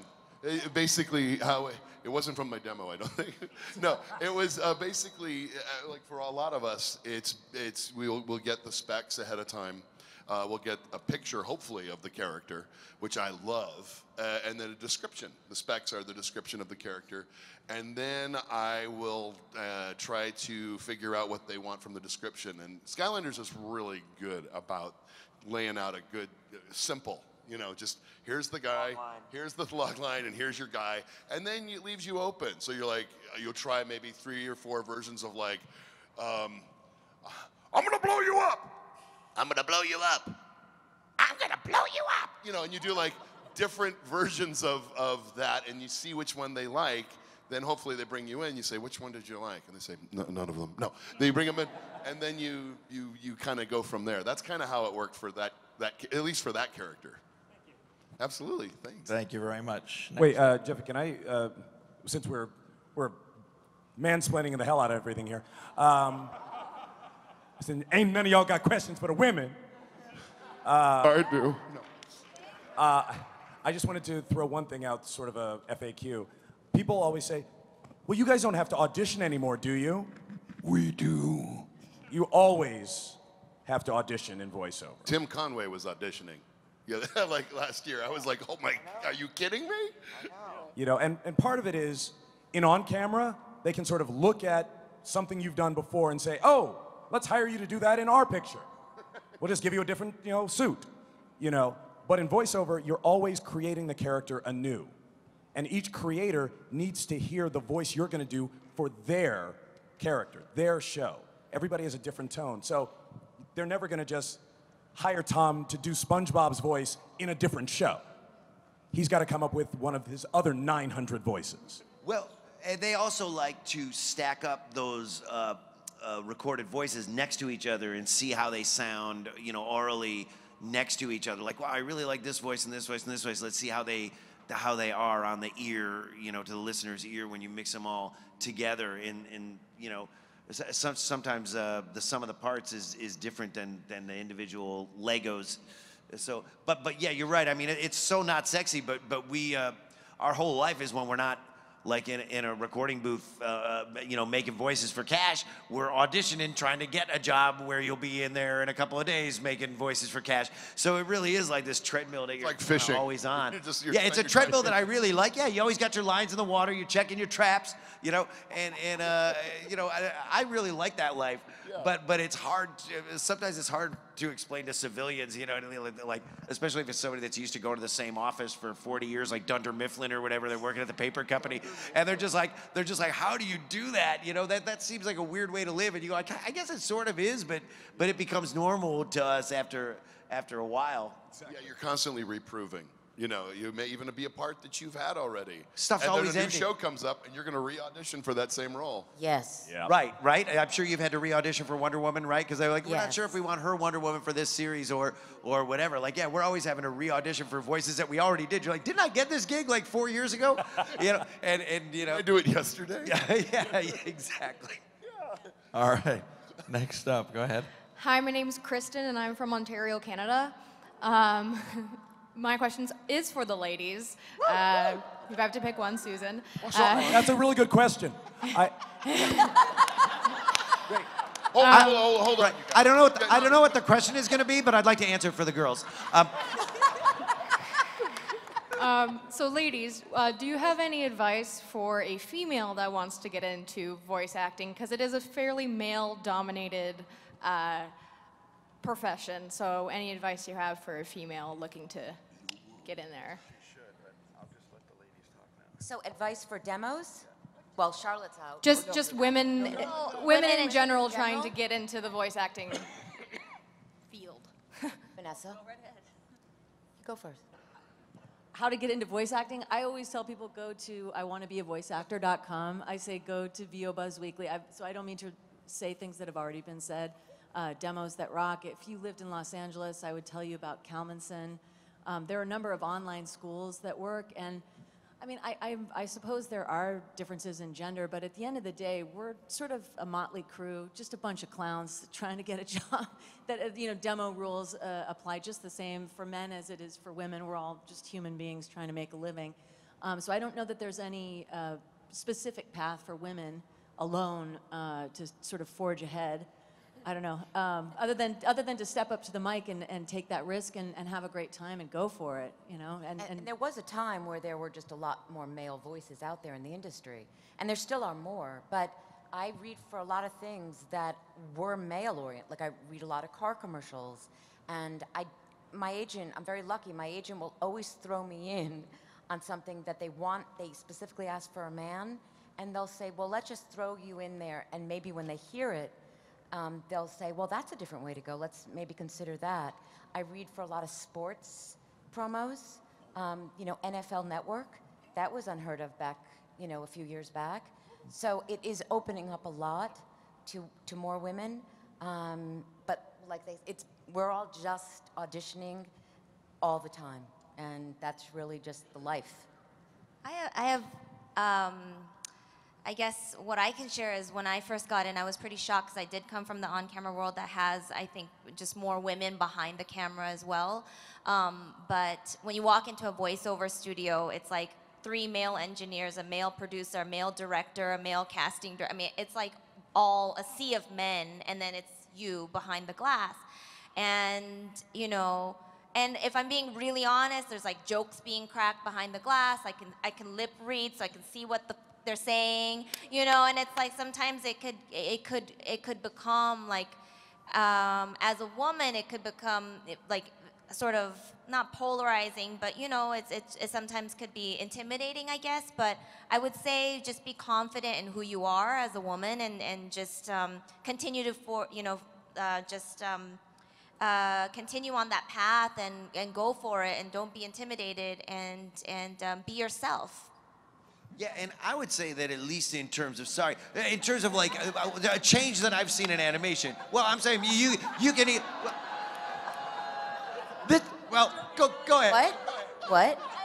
Hey, it was a callback to an earlier No, you can either you can either refute or agree with this, but I would say that a change that I've seen in the 20 years that I've been doing this is that there is a lot more gender equality and opportunities for women. It's much less of a male-dominated boys club than it was when I joined. And in terms of the strong female creators of shows, so like, well, you know, Rebecca Sugar with Steven Universe, and like, you know, and it's just, you know, shows, you know, all these shows at Cartoon Network and Disney and Warner Brothers, and in female roles. Like, I am seeing it be much less of a boys club in 2018 than it was in 1999. Well, because half the boys got fired from. Yeah, that's true. They're all gone. There's that war of attrition. No. I would say even the majority of the directors I work with are women. Yeah. Yeah, I've never met a female engineer. Not one? No, I haven't Yeah. either. I have. You have, okay, Yeah. but most of my so many of my directors are women. Yeah. Casting directors too. Casting directors as well, yes. Yeah. And writers. It is opening. And as a white male, I want to say. On that I note, have we'll go one- right over here. I have one quick Oh, wait. thing that I want to say that's really cool, that we all can speak on this because there is such equality, in my opinion. And one of the cool things about social media and the voiceover community in general is like a great way to sort of think moving forward is how to lift up other women who are behind you. And I think we all do that with one another on Instagram and Twitter. It's just a wonderful way to you know, educate other women who want to be there too, so you can guide someone else someday. Right. Thank you. Thank you very much. Go ahead. Hello, my name is Scott. I am from Michigan, and I would like to ask Fred about vocal warm-ups or vocal endurance for doing things like video games or animation, because you know you're screaming at a microphone or like you're doing a gravelly voice like you do in Overwatch. So how do you go about making your voice last so it doesn't crack or you destroy it? Well, you know, I try not to use my real voice. This is actually how my normal voice is. No, this is an excellent question. We're laughing because this morning, after the whole weekend and from the whole week, I could feel my voice going, and it was my low end was going away. And so I worried about my neighbors in the hotel room at 7 a.m. because I'm going,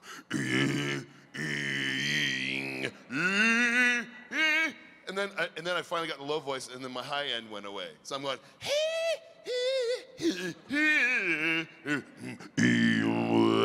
you know, and I'm going crazy, and I'm thinking, and I'm trying to practice Yosemite sound. Oh hell, you know, I'm doing this voice, and I'm thinking, man, the people next door must hate me. The guy in the next room is going, those two are really going They're at having it. a good time. Wow! There's some 3 dudes in there. You know, Honey, I feel so boring right now. You never make me scream like that. Oh yeah. No, it's true. You do have to. There's a lot of stuff. There's vocal warm up and warm down. It's like doing stunts, especially if you do video games. Do you do scales as a warm-up? I do. I have to. Humming in the car is hilarious. I'm like, yeah. I have to get, because what happens is, it's like it is an instrument. It's a string instrument. You can blow out the bow, the resin. You know, you can blow out the string, and you want to keep. Let's say if you've just been doing this voice all day, you want to be able to do the stuff that gets around that and gets you out of that pocket. And just kind of lightly warm up, warm down, especially if you're yelling. Yelling is very deteriorous, and especially if you want to sing. The problem with our jobs is that, well, I'll be one day going, rah, and the next day it's like, hey, how are you? You know, or whatever, or Subway, eat fresh. You know, it's like, what, you're going to ruin yourself. And so you want to be able to kind of keep practicing the scales up and down, and then shutting up. Really hard to do. Sleep is really good. Jess Harnell talks about this. You know, he's a great singer, and an opera singer told him this. Try to get, if you can, which is impossible, but like a good 10-hour sleep, because it's not just shutting up. The breathing cycle has to come back, and so your breath over your chords actually is important, and rest is actually restorative. And it's hard because I'm an insomniac, so I have to really pick my day when I rest. Then there are a bunch of teas. Throat coat tea, slippery elm. There's this Chinese substance called Nimjong Peipakoa. I know, there's no easier name. Which we call Fred juice. Fred juice, which is just crushed kittens. No, it's harp seals. Don't worry. No, it's not. It's honey and loquat and a bunch of herbs, and it's not medicinal. Like you're not gonna feel it like that. It's very good for you. Entertainer's secret. Entertainer's secret. Singer's saving grace. There's a thing called rain. There's a bunch of throat sprays. They're glycerin. So there's a lot of good remedies to kind of clear you up, get you restoring. But it's those, lots of water, lots of fluid, and lots of sleep. and then the workout. Sorry for the long answer, but that's just a big part of my life. So good question, and I hope if there's anything I can help you with, come by my table. I'm happy to write anything. Thank you so much. Sure. Thank you very much. Long-term answer. Next up over here, go ahead. Hi, I'm Mia from Chicago, and like any other kid in anywhere, I love Adventure Time and SpongeBob. So Tom, my question is for you. How did you come up with those character voices? Oh wow! For SpongeBob and Ice King in particular, you know, it's like these guys were describing earlier. You know, it's all just looking at those tea leaves. You know, the drawing of the character, the little personality breakdown, and all that, and just kind of making your best guess. You know, with SpongeBob, I was kind of had an advantage because Steven Hillenburg had worked with me on another show, and he just wanted me as SpongeBob. Like, that's the easiest gig that I ever got in my life, where Nickelodeon was trying to push him to listen to other people or use a celebrity. They wanted Fred Savage at one point. I said at a panel yesterday, they were pushing him to use Fred Savage. He's on the Wonder Years, he's hot, you know? And Steve was like, no, Tom Kenny's SpongeBob. He sings like SpongeBob, he laughs like SpongeBob, he is SpongeBob. I don't want to listen to anybody else. Other people, Patrick and Squidward and all that, I don't know who they're gonna be at. I'm gonna audition for them, but with my bass voice, Tom Kenny is SpongeBob, leave me alone. You know, and he pushed back against them. Now, Ice King was the opposite, really, really hard. I had to go back, and it was callback after callback after callback, and you start doubting the choices you're making, and then you're going, but I kind of think the choices I'm making fit the clues that I have. So right or wrong, I'm just gonna double down on this, and I'm going, and you go, okay, this is my fifth time in here. Is there anything different that you want to hear? Like, am I missing some boat that you can give me a note? And they're like, no, just do what you've been doing. And you're like, okay, I guess they want to make sure that they hate it. Okay, yeah, you know, yeah, we want to make extra sure that we don't like what you're doing. So, and I was not the first Ice King. You know, John Kassir was the Ice King in the original internet short that kind of helped sell the show. And I don't know what went down with that, if he was unavailable or if they just wanted a different tone or whatever. I never really asked Pendleton Ward why they went with a different Ice King. But, you know, another aspect of the business is that we've all been the replacer and the replaced a million times. And, you know, you got to develop that rhino skin, as I call it, where you're just like, yeah, so sometimes I'm replacing somebody else. Sometimes I'm the guy getting replaced, you know, whatever. And the only time that you stay away from that as an actor is when it's a wages or renegotiation where they're looking for a cheaper avenue to get their voice done, and you go, no, that would be undercutting all the union brothers, and you know. But so really,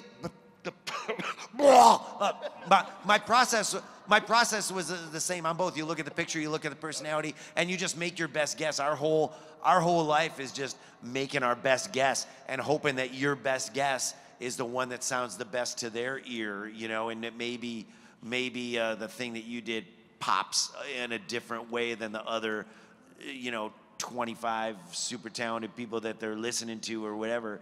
So it's kind of weird. You have no control. I always say the only thing you have control over in your career is your audition. After that, you just kind of put it out in the universe, and what happens, happens.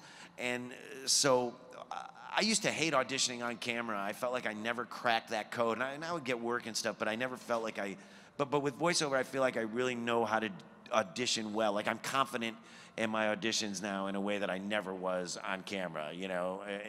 And I think it's just a 10,000 hours thing probably, but it's also in voiceover, the process of auditioning is so much closer to the process of doing the job. Right, that's a good point. Than on camera.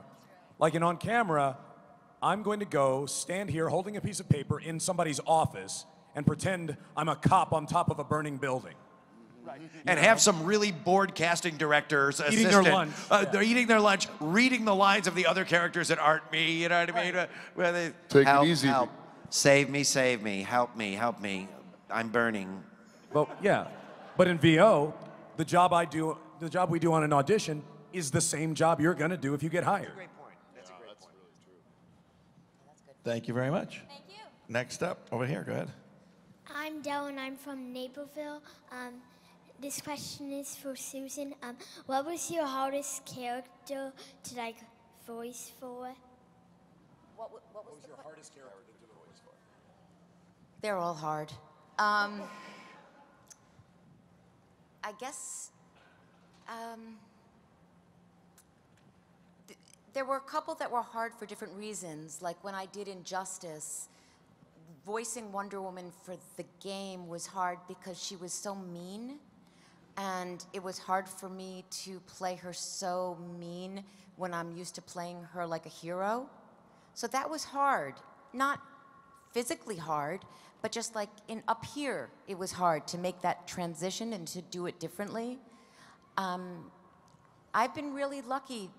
The hardest thing to do for me has been like when I have to die, like in that screaming and I'm getting killed and there's like an ouchie and all of that. That's real. That's, yes. The being hurt, like having a lot of ouchies, that's really hard for me. And it strains your voice, like Fred was saying, you have to take care of your voice, and if you have a lot of ouchies, it's hard to take care of your voice. Yeah. Thank you. Good question. Thank you very Thank much. you. Next up, go ahead. Hi, my name is Ivy. I'm from North Dakota. Last year I asked this question and it completely derailed the panel. So this is for Susan and just Susan. I was wondering, have you ever experienced like a situation where you were so certain that you got something and then you were rejected or put down, and how do you deal with that feeling? I think we have that all the time. Like you go in, you give it your best shot, you think you nailed it, you think like, I just could not have done that better, and then you don't get it. And you just have to develop a thick skin about it. There have been a few times where I thought I did not get it, and I did get it. And that was surprising as well. For whatever reason, I thought I wouldn't get it, and I did. Maybe I walked in and there were a lot of celebrities in the room, and I thought, oh, they're gonna go with a celebrity. And they didn't. They went with me instead. So you just have to be really thick-skinned about it. You really do. You go in, we get paid, our job basically is to audition for work, and you go in and you give it your best shot, and then you leave. And then you turn the page, and you just hope for the best. And there's more auditions coming down the pike tomorrow. If you're lucky, and I think everyone up on this stage is fairly lucky in that we audition, pretty much every day. And so there are a few that come down that you just want so badly. The copy is so good, or the character is really interesting, and it would just be so fantastic to give voice to that person. But you do your best, and you don't second guess it, and then you walk away. And then you hit the bar and you drink. A lot of drink. And you drink a lot. Thank you so much. No. You guys are my heroes. That's a joke, kids. Thank you very much. Next up over here, go ahead. Hi, my name is James from Chicago. This question is for Tom. Tom, being part of SpongeBob is one of the more iconic, memeable, for lack of a better word, shows that have been around. My question is, are you ever in the recording booth and just realize, oh my God, what I'm saying is going to be quoted to me for the rest of my life? Well, I mean, all of us, like we said, we're just kind of ham and eggers, you know what I mean? We step into the ring every day and you do your bouts. Ham and egger? Yeah, you're a ham and egger, You're Mickey Mouse, man. Yeah. But you know what I mean? Like your attitude is still like a ham and egger. You're going in and you're at the, you're not sure where you are on the fight card, you know what I mean? But you go in there and you do your thing and you hope that you're moving up. But we're all just working. And with SpongeBob, started out like every other show. It was a 7-minute short that we were hoping would become a pilot. And then the pilot was a pilot that we were hoping would get picked up for a series. And then we were hoping that the first season got picked up for another season or two. And now it's 20 years later. And it was about maybe like 2-3 seasons in where we started realizing like, wow, this is actually a little bit special. Like occasionally there's a show, right? Or a character where you go, wow, this is kind of defining in a way. Like this pops for people. Like this is more of a part of the fabric of people's lives than just the average thing that they watch for 20 minutes while they're doing dishes or whatever.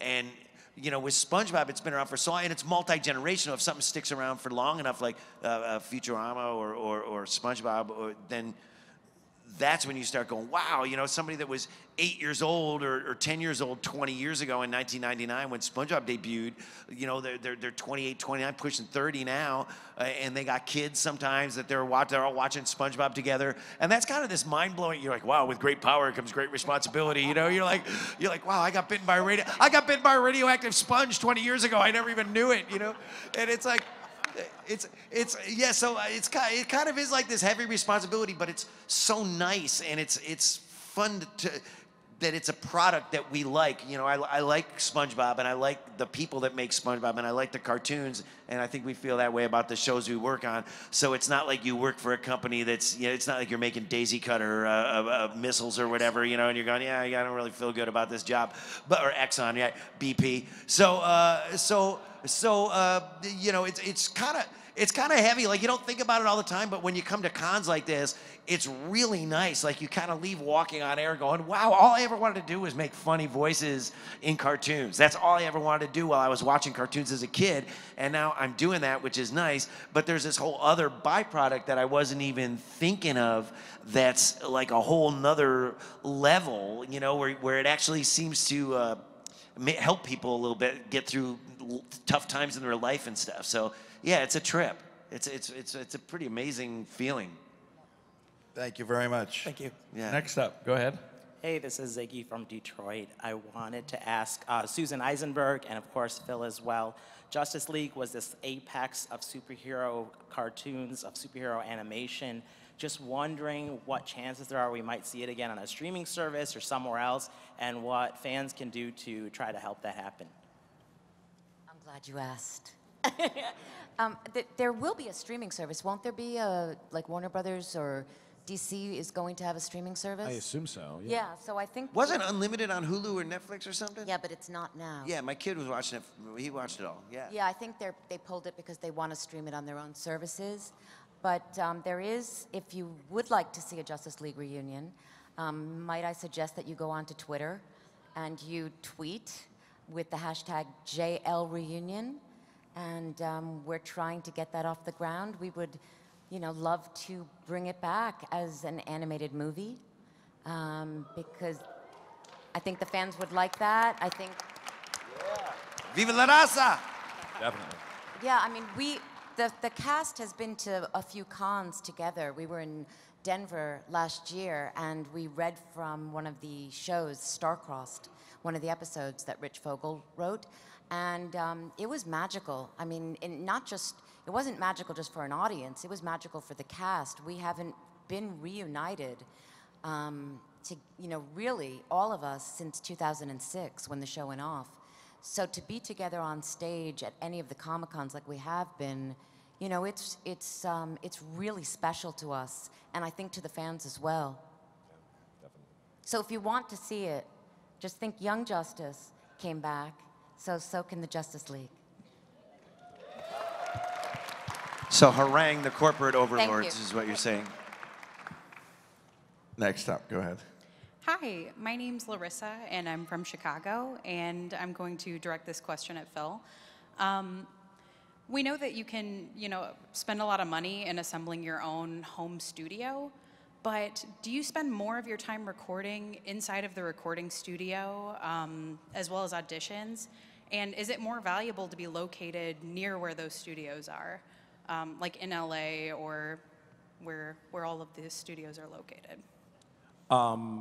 That's an interesting question. I have a booth at home, but I primarily use it for auditions. Every once in a while, I will have to record something that's broadcast quality, and it's good to have that capability, but it's not really necessary, at least in my experience.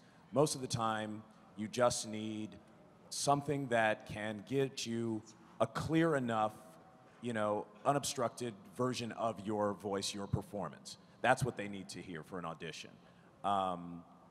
As far as like actually working, were we talking about this earlier about the VO? Susan, did you say that out here about?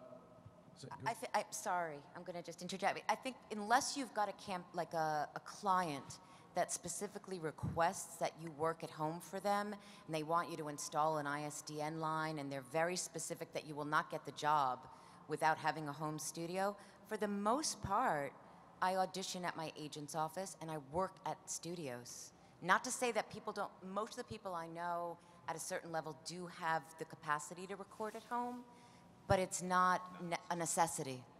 And you had said something earlier, I thought, about where animation, oh, that's right, it was in the earlier thing. For promotion, commercial voiceover, that stuff has sort of broken out. You can kind of do that from anywhere, just because, digitally speaking, audio can be sent at a professional quality. I mean, like I was saying before, the technology that broke the music industry opened up the VO industry. Although with animation, it's slightly different because it is a creator collaborative kind of process. People want to see your face. People want to, you got to be together to work together. So that, I think, requires a little more geographic desirability than perhaps some of the other realms of VO. Yeah, in animation, they like, that creator likes to look through the glass and see you. They don't like to have to do a phone patch to wherever, like some place out in the desert, or you know, wherever you're at. It's kind of a pain in their neck, even in 2018 with the technology the way it is, for them to hook up an ISDN line and unless you're some celebrity or star actor that they really want. If they're just looking for a good, solid journeyman voice actor person who's versatile and can do 3 roles on the show, then they want you to come in, and the majority of the animation we do, obviously commercials and video games are different, but I would say the majority of animation I do is ensemble. Absolutely. Everybody's there. They want you there. On SpongeBob, everybody's there. On Adventure Time, everybody's there. On pretty much every show that I do, for the most part, with some exceptions, it's full cast. Everybody's there. So you don't want to be the guy who's the pain. Oh, we got to do a dial-up. We got to do a freaking ISDN to Kansas or whatever. It's like, you know, they don't want to do that. It's a pain in their ass. So it's and I don't have, exactly. Tom Kane is the exception, but yeah, he does live in Kansas. But he was already a really established guy. Everyone knew who before he was. He took all those accounts and said, "Hey, I'm going to Kansas," and they said, "Wow, we love him. We'll call into Kansas." But I don't even have a booth in my house. Right. I hate technology. I suck at technology. I like to keep my He's got work like a Breaking Bad cell phone. Yeah, exactly. I have 1 television and 14 record players in my house. I do, but I like to keep my work life and my professional life separate anyway. I like to come home. I don't have any memorabilia in my house or anything. It's just like, okay, once I'm done in the cartoon vineyards, I come home and my life is this other thing. Yeah. Singing in the bathtub. So yeah, everybody's different. But Fred and I were saying here, there's a lot of places in LA, as long as you don't live out in the boonies. You know, if you live in Los Angeles like we do, there's places there's a place called the Voicecaster in Burbank that does a service called VO and Go. It's $10 for 10 minutes, and you get a great engineer, and you're helping like a little startup. A privately owned business in Los Angeles, trickle down economics, and you go in there with a stack of copy that you've looked at ahead of time and you know what you're doing, and you just go in and you work your way through that copy, and you can get through a lot of copy. Oh, they're great. And then they send it out to the right place. If they send out, it sounds good. You have a director where, you know, with good ears, where they go, hey, you know, maybe if you put a little more smile in it, and you go, oh, I wasn't thinking about that. So I think there's a lot to be said for that, but you know, some people are super techno. Some people I'm are super Amish. techno. I'm Amish. I'm 1 chromosome away from being Amish. And you know, then there are also, if you're traveling around, or you know, there are kits. The technology is getting better that you can actually if you're a promo record. guy, right? Yeah, and you can record in a hotel room, and even for auditioning, you can do a passable audition. But again, they like good quality. They really do. They will frown on the And bad. to that, Fred, like, and this is good for, you know, you guys here, if you're anybody aspiring towards voiceovers, I hear, because we do our auditions at the same place, I hear from people all the time where they go, hey, I'll go into a place and they go, hey, by the way, thanks for sending us auditions that don't sound like crap. And I go, oh, really? And they go, yeah, so much we get. They said, if it sounds like somebody recorded it on their phone or something, we're like, forget it. They didn't care enough to like put any effort into this. And screw them. We're not listening to their audition. And so it's worth it. $10 for 10 minutes. Like that's nothing. And it's all a tax write-off, of course. Right, and they like business to expense. know that also the quality is important, because if it's through the phone, there's a lot of overtones and voice part that they're going to miss. You know, and so they want to make sure they're really hearing again like it's going to sound in the show. You know, it doesn't have to be state-of-the-art Imagineering, you know, stuff. But I think you have to be good at technology to have that home booth and use it to your advantage, which I'm not. So, you know, you have to be that person who knows how to use it and is good at it. You know, and I've just decided to abdicate that end of things because I don't care. And my house is always a bedlam anyway. There's always FedEx guys coming to the door and dogs barking and kids screaming. So it's like, forget it. Daddy's working. A good starter mic is the Apogee mic Plus. Apogee. And then a good starter headset would be probably like the Audio Technicas, the 50s. Those are good, and they fold up, and always get a pop filter. Yeah, there's a thing called the Chaos eyeball. There's a few that are just like a foam rubber covering. You know what I'm talking about? Yeah. Yeah, I know. Oh, did I say chaos? I'm sorry. Let me give you bad information. No, there's just some great things that cut out room tone. Chaotica. Yeah. And so, yeah, there's some good stuff that cuts out room tone and stuff. Thank you very much. Next question. Hi, I'm Doug, and I'm from Darien, and I'm just wondering, for Charlotte and Fred, what has been the most rewarding experience or thing about working in Overwatch? What was that? Sorry. What has been the most rewarding thing or experience about working in Overwatch?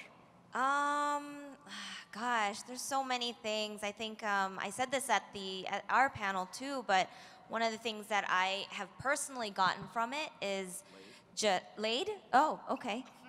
Sure, that too, I guess. No, I'm just kidding. I think that it's the first project in my 12 years of being in showbiz that has been so inclusive and so diverse.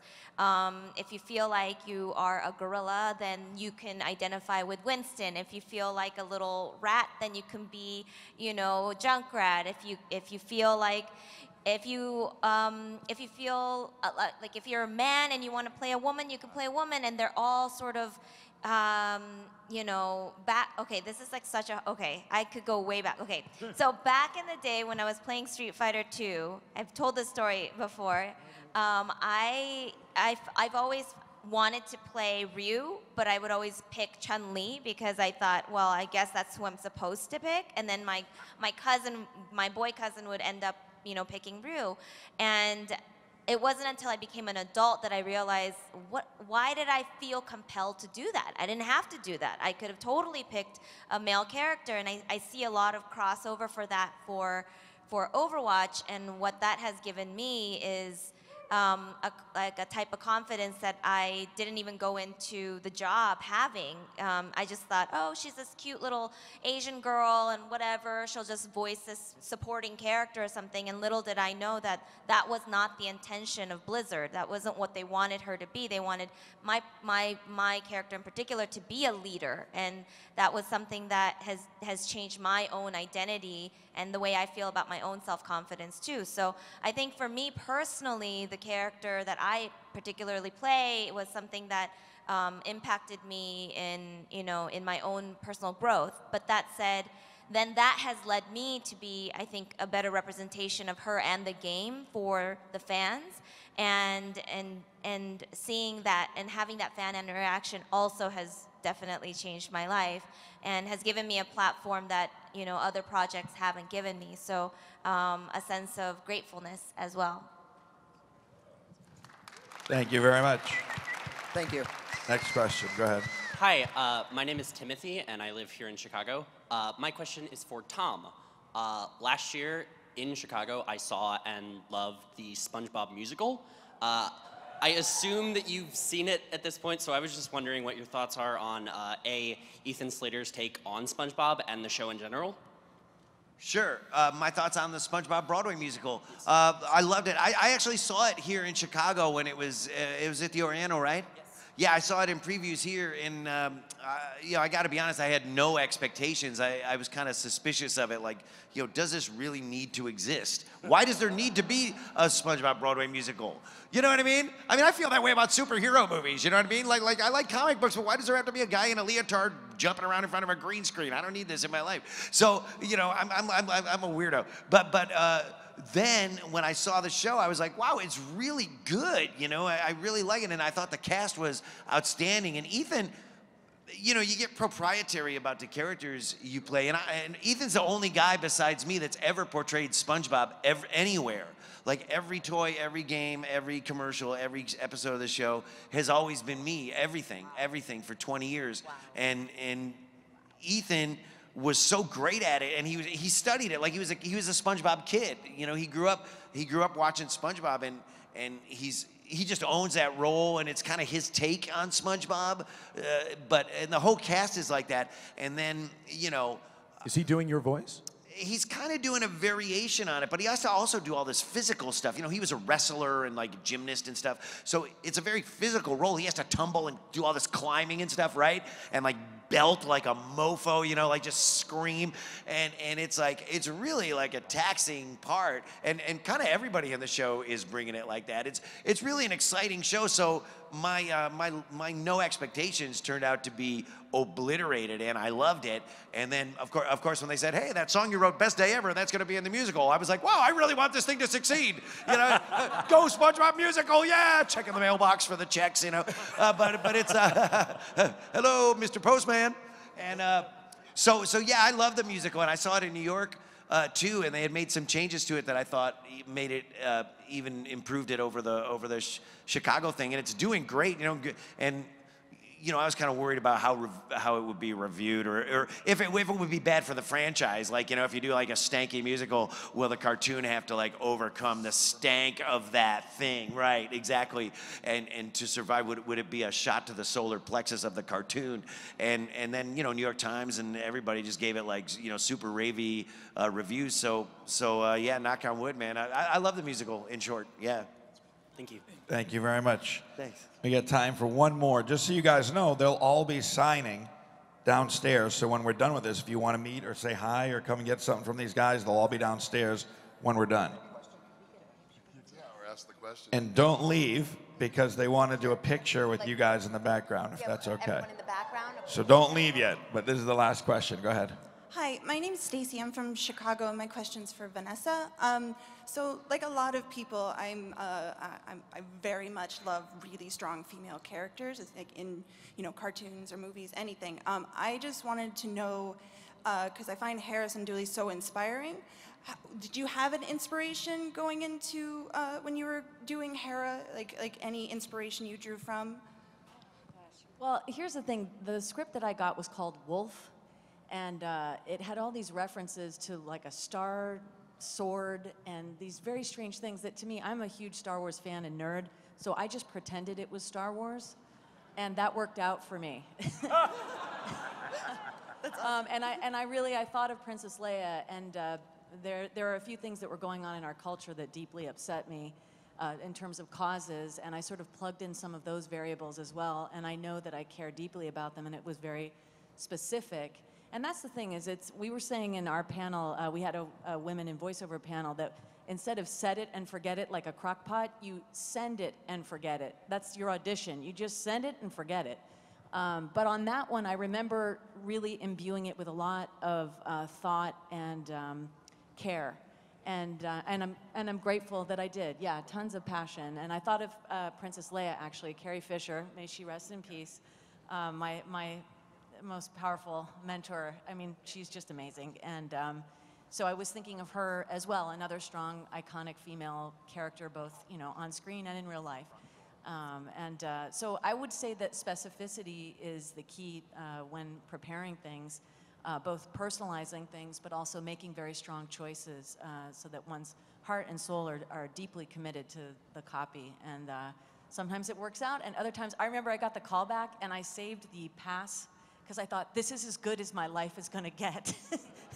I still have the parking pass from that day. I didn't even care if I booked the job. That was after I walked in and saw a Twi'lek on the wall, because I didn't know it was Star Wars. I would have chucked the parking pass away, but when I got a call back for a Star Wars gig, I was like, you're going to frame this. Yeah, anyway, I had a heart attack when I actually booked it, but anyway, yeah, it was an honor, and yeah, I highly recommend caring about things, because it seems to help, so there's that. Thanks for asking. Guys, thank you very much. Take out your cell phones and turn the lights on behind them for the picture if you can. We're going to have them stand up here. If you want to stand up, hold your phones. They want this picture. I'll take it.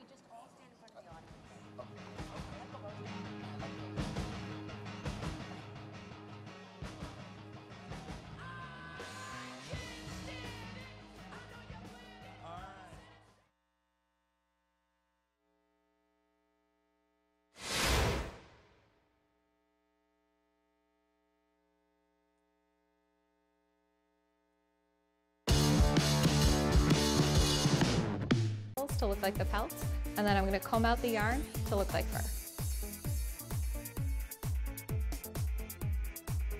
Finally, I'm going to sew the buttons onto my sweater, and then you can finish everything off by attaching the cape.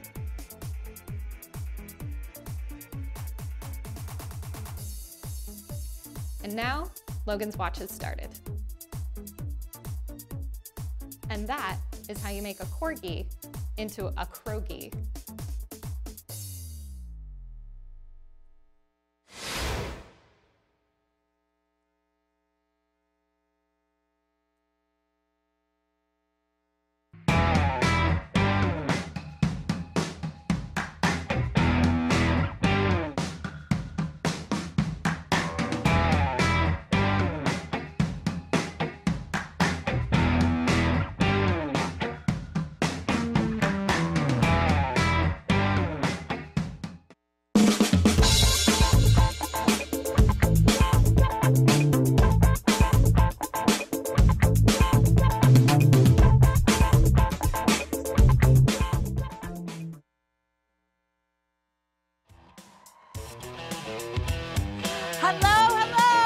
C2E2 2018!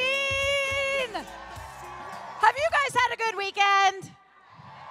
Have you guys enjoyed every person who's come on this stage? I need you to yell a little louder on that one. Have you guys enjoyed this room? Yeah? Who is ready to talk about This Is Us? Please welcome to the stage, Justin Hartley!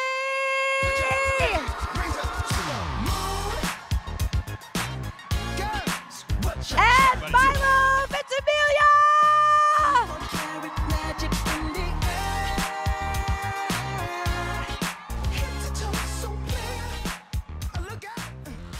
Hi. Hi.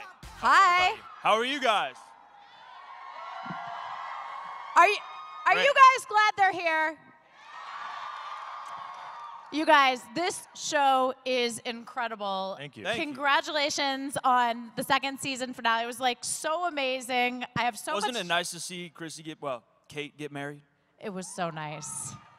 It was so nice. There were so many things about that episode that I want to talk about, but there's so many things about the show I want to talk about, and you guys too, right? Yes. Let's start at the beginning. When you guys originally read the pilot, what we see as an audience is so relatable, and I think one of the most genuine things about the show is you watch it and you just feel for each and every character.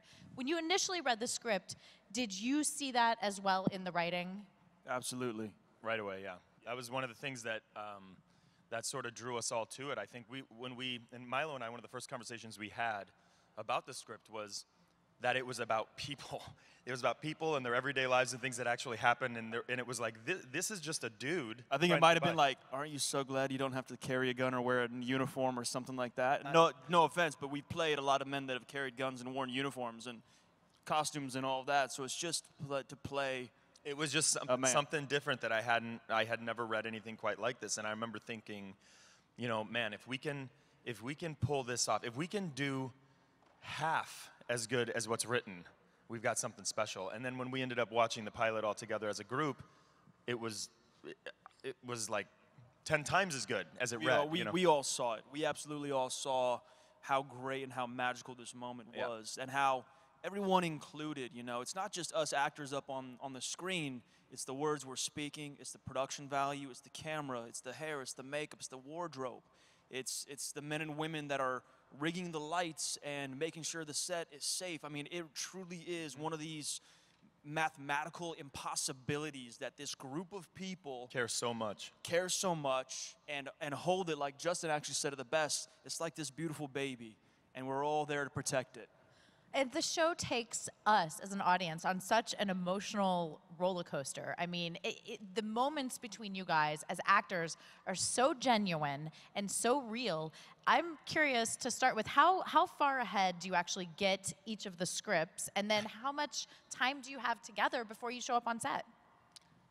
The time that we get the scripts changes throughout the year. As the year goes on, the writers get a little bogged down with the work. They have too much work to do. And because if you think about our show, we've done 36 episodes in 2 years. Yeah. A lot of times, like a show will do 8 episodes or 10 episodes or 13 or whatever. But so they get a little bogged down, and so we'll get scripts relatively kind of butting up against when we're supposed to be shooting. At the beginning of the year, though, it's a few weeks, isn't it? Yeah, it's usually pretty early. And then, I mean, I know, you know, it's tough. Like, I don't get a chance to work with Justin because of, you know, what happened with Jack, and he died. Yeah, I died. We're gonna talk about that. I'm just gonna say it. Yeah, I died. That. But like with Mandy, the second we get a script, you know, if I get it, I'm messaging her like, hey, did you get this? Have you read it yet? Can we talk about it? Because Mandy and I, we talk like a married couple, like a real life married couple, about raising our kids and what do you think about this and do you agree and all this and Sterling and I are like a married couple too. Yeah. Yeah. I actually have Sterling read the script to me. Yeah. I like his voice. I'm like, I'm just gonna close my eyes, read me the script. Here I go. But it's crazy. We were flying out here and we're sitting across the aisle from one another, Justin and I, and like I was texting Sterling, and then Sterling is calling you. It's like, wow, man, we really are all pretty connected. Well, you and Mandy have created this dynamic. It is a marriage. Like, I know it's acting and suspension of disbelief and all that, but the basis for the relationship is so obvious and so apparent. Did you guys even know each other before you were cast? No, we met on the I'd say the studio test. Like, basically what happens is a process when you're auditioning where you go, you know, kind of, you put a tape together and you read with a couple different people. And Mandy and I literally met. It was like, hi, I'm Milo, I'm playing your husband. And then like my face was buried in her neck. It's kind of an odd experience as actors, but you know, one of those things that you do. But Mandy and I, when we did have the role, we just had a conversation. And I said, listen, from action to cut, I am your husband. Yeah. So let's make sure we communicate.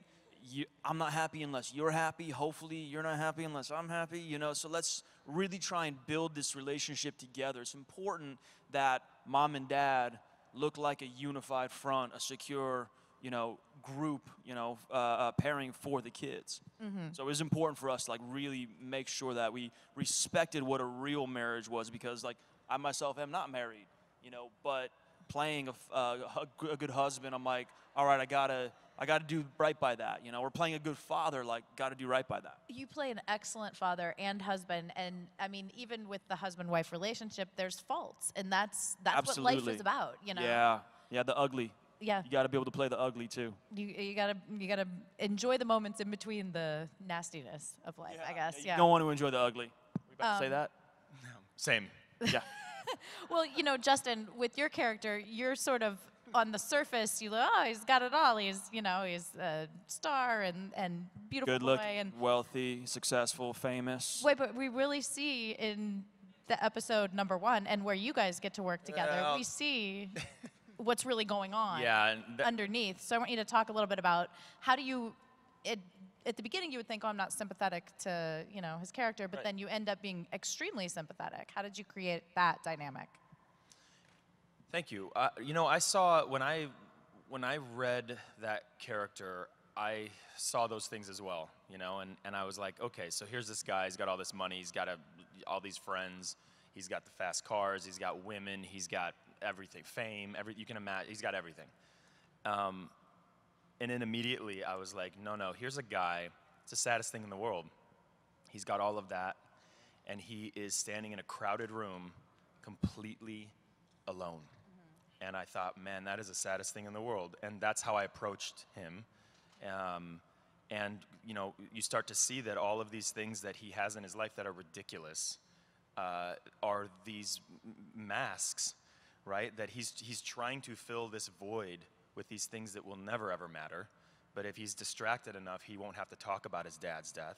And if he's distracted enough, he won't have to talk about how he ruined things with Sophie. And if he's distracted enough, he won't have to talk about how his relationship with his brother and his mom sucks, because he won't have to talk about that stuff and deal with it. And so I approached it that way. And I think that, as honest as I can be with all of that stuff, it allows then for me to have fun with him on the comedy side of it, because I feel like he's earned it.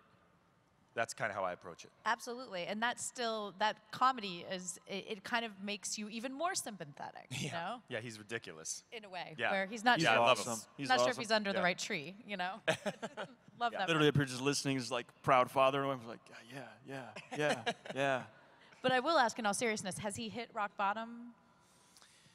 Man, you know, I think, I think, you know, we've seen him doing better. He's doing much, much, much better, and I think he's got, you know, the will to do better. I think he's got the tools and the wherewithal and sort of the knowledge to be able to do better. And I also think that this is something, though, that, and one of the things I wanted to make sure that, not me, that we all wanted to make sure that we did when we were telling the story, as do you, is that we didn't want to do like a Hollywood, quote-unquote Hollywood thing where it's like, okay, well, there's a problem, and then by the end of the episode or by the end of the arc, the 3-episode arc, it's figured out and it's fine, and now he's good.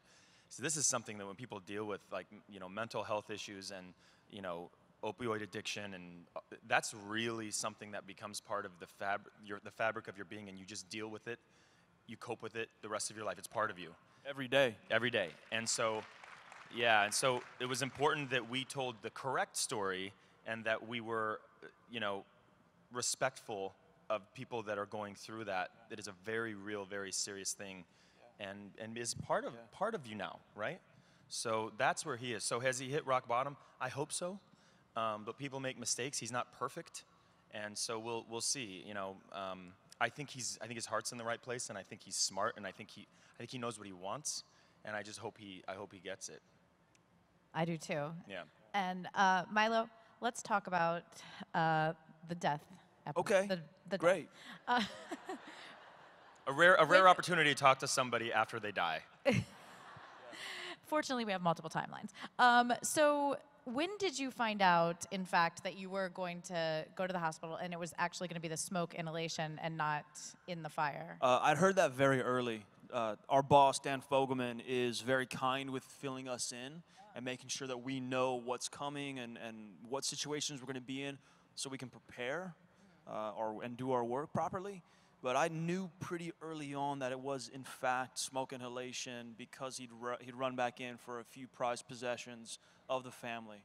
You know, it was one of those things, you know, just like Dan Fogelman, to, you know, take this moment where this man is being so heroic in getting his family out, but also, you know, he's thinking about these small things like, you know, Rebecca's necklace and the photo books and the dog and all of this. He's just trying to always give to his family, you know, but ultimately, you know, he gave the one thing that he probably shouldn't have, you know. But also, Jack's not a fireman. Jack doesn't understand, you know, the actual numbers and the metrics of smoke inhalation and spending time in there, and it was pretty heartbreaking. How was filming that scene? Was the fire practical? Was it CGI? Oh, it was real. Yeah. No, that was real fire. That was Looked real fire. Yeah. I was worried about your hands. Well, no, there were moments. So what we had built the upstairs to the Pearson house and the exterior way out in the outskirts of Los Angeles for, one, safety, and two, secrecy. Because a lot of people tend to figure out where we're filming and they'll try and get ideas about what we're up to. And this was something that was so protected. I mean, we even had scripts that were printed on red paper so you can't photocopy them. Oh. Yeah. But we were filming and we had these flame bars, like 6-foot flame bars that had, you know, the flames would go about, I think about 6 feet high, 7 feet high. They'd have this kind of like whining kind of when the gas would go through the line and the fire would be up. This one time, we had the door closed, and it was the moment where Jack is about to take Kate and bring her into the hallway. This is before, though, he realized the fire's out of control. And before we closed the door on that, I'm seeing our effects guys, our practical effects guys, just putting this like putty stuff on the ground and on the walls, and I'm like, man, that's gonna light up pretty good. So they roll the cameras, the door is closed, Hannah's standing behind me. All of our crew that's in the room filming have full fireman outfits on with like Nomex face masks. And you're in pajamas? And I'm in pajamas. You're looking out. That were fire treated. They were safe. You know, my face too, fire makeup. No, there's no such thing as fire makeup. It's called burnt. Yeah, it's called soot. And the camera started rolling, and then you hear the flame bars come on this wee, and then it gets overtaken by this like this loud, angry fire. And I remember I looked down at one of our cameramen, it was Bo, and he's just got, you know, his eyes through these little things, and he's on his camera, and he looks up at me, because we're both hearing the same thing and going, oh, fudge, we're about to open this door. And, you know, action is called, and I opened the door, and I saw the angriest sight I've ever seen in my life. More angry than a human being, more angry than anything. It was this real fire that we were staring down. And I was honestly like, this is real, this is terrifying. And I remember closing the door, and then Glenn, our first assistant director, was like, no, we need to open the door and shoot some of the flames. So we opened the door, and then the fire starts licking into the room. And I'm like, no, close the door. Glenn, close the door, close the door, close the door. Yeah, that shit was real. I mean, it's moments like that that you don't really, as an actor, have to prepare for, because you're there, and I mean, you're literally saving your kids, you know? I mean... Yeah. And you know what? And for us, the crew, making that scene, it literally was, let's get everyone home safe. Let's get everyone home safe, because these are not circumstances that everybody is used to. So, you know, safety first, second, and third, and it doesn't, you know, you get through the day, and then you got to drive home when you've been working nights all night. So it was like, once everybody was accounted for, almost like a pilot, you know, in a crashed plane. You got all your passengers? Great, we did good. Yeah, absolutely. You guys, there's often emotional things that happen on the show with both you guys in different scenes. How do you let go of that at the end of the day? Easily. Yeah? It's technique. I mean, there's a tech. I would say, you know, they ask me if it's hard to go there, to get that emotional. And first of all, the show's written so well that it's not, if you just believe the words that you're saying and you listen to the words and you look your co-star in the eye. Yeah, you can't help it. At least I can't help it. For me, though, it's not about being able to get there. It's about, and I learned this really early on. If we have any actors in the audience, I'll tell you like something that's pretty awesome, I think, is not the technique to get there, because you get there, it's not hard to get there. But if you have a technique to get you out of there, then it frees you up to not be so scared to go there, because you know you can get out whenever you want, you know? So I'm gonna back you up and say yes. Yeah, same. Same, ditto. That's really good advice. You guys can ask questions. You guys got any questions? There's two sides of the stage here, not the aisles, but go on the perimeter so that everyone can see. We'll get through as many as we can. And while they're lining themselves up, Milo, I want to know, did you call out when she was at the vending machine in the hospital? Was that you calling out right before you died? What was that moment? Oh, when you actually heard back. Jack's voice say Rebecca. Yeah, back. What do you think? I think, well, I mean, I think yes. What do you think? I think it's whatever you think. Justin? You guys? I know there were, you know, because on the day when we're filming, there are a lot of pieces that are not part of the filming, but they get added in, and moments that get added in and laid on top of and layered into. Yeah. And that was a moment that I had to do in a sound booth, recording different versions of saying Beck, Rebecca. Some were loud, some were panicked, some were actually a whisper, literally just like Beck. And I couldn't recall what was exactly used, or when it was used, or even why it was used. But I like to think that was just Jack just saying his wife's name one more time. Yeah, I do too. It was so powerful. Hi, we'll start. Or maybe we'll start. Who let the eagle in? I'll answer that. You know what? Who let the eagle on the mic? I think we'll start on this side, guys, while they get that sorted. Hi.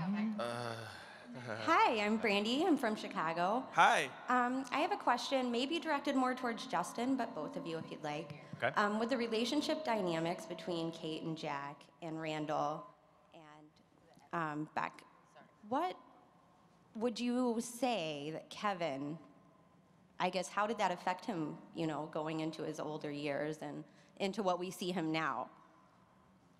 How would the... Can you repeat that? Sorry, the acoustics are very tough. The relationships, you know, Jack is very close to Kate. Oh, got it. And then Beck and Randall. So Yeah. how did that affect your character growing up and going into what he's into now? Oh, good Do you question. think that kind of, Yeah, you know, I tailed think him a little? that's a good question. I think tremendously. I think that part of him feeling like he's always like the fifth wheel Right. or left out, whether that's the case or not, that's how he feels. Sure. So I always say, it doesn't really matter what's actually happening. It matters how you feel about what's happening. And that's how he feels, right? So, and then interestingly enough, he's an actor, right? So he wants attention. And then he's, you know, I don't know, he's constantly, like I said, trying to fill his life with things that don't matter. He's trying to fill that void. And I think for sure, I mean, I think he kept his mom, you know, at a distance because of, you know, in his mind, she favored Randall. And then in a sense, he you know, his feelings for Randall are because of that, right? I mean, he resents him in a way because that's how he sees things. And he's got this great relationship with Kate, but that's a codependent thing. Right. He misses his dad. He's never going to have another conversation with his dad ever again. God, if he could have just read that note that was in the fire that Jack put on. Yeah. Ooh, how heartbreaking was that? Yeah. Yeah.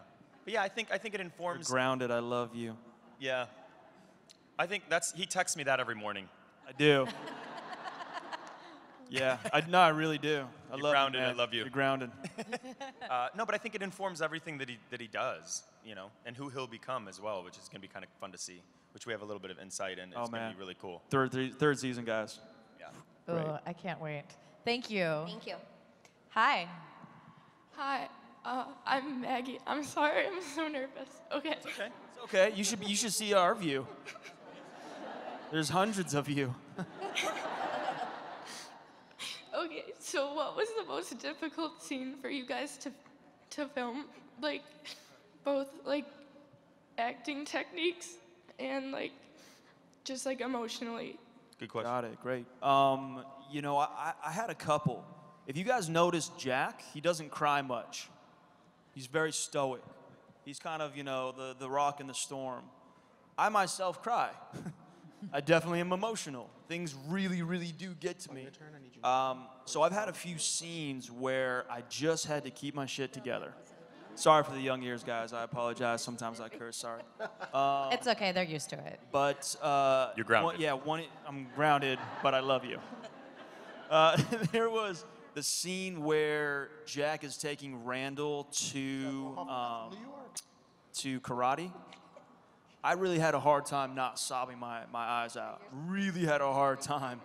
And then another moment, the moment where you see when Rebecca sees Jack dead on the table, and I'm just kind of fuzzy in the background.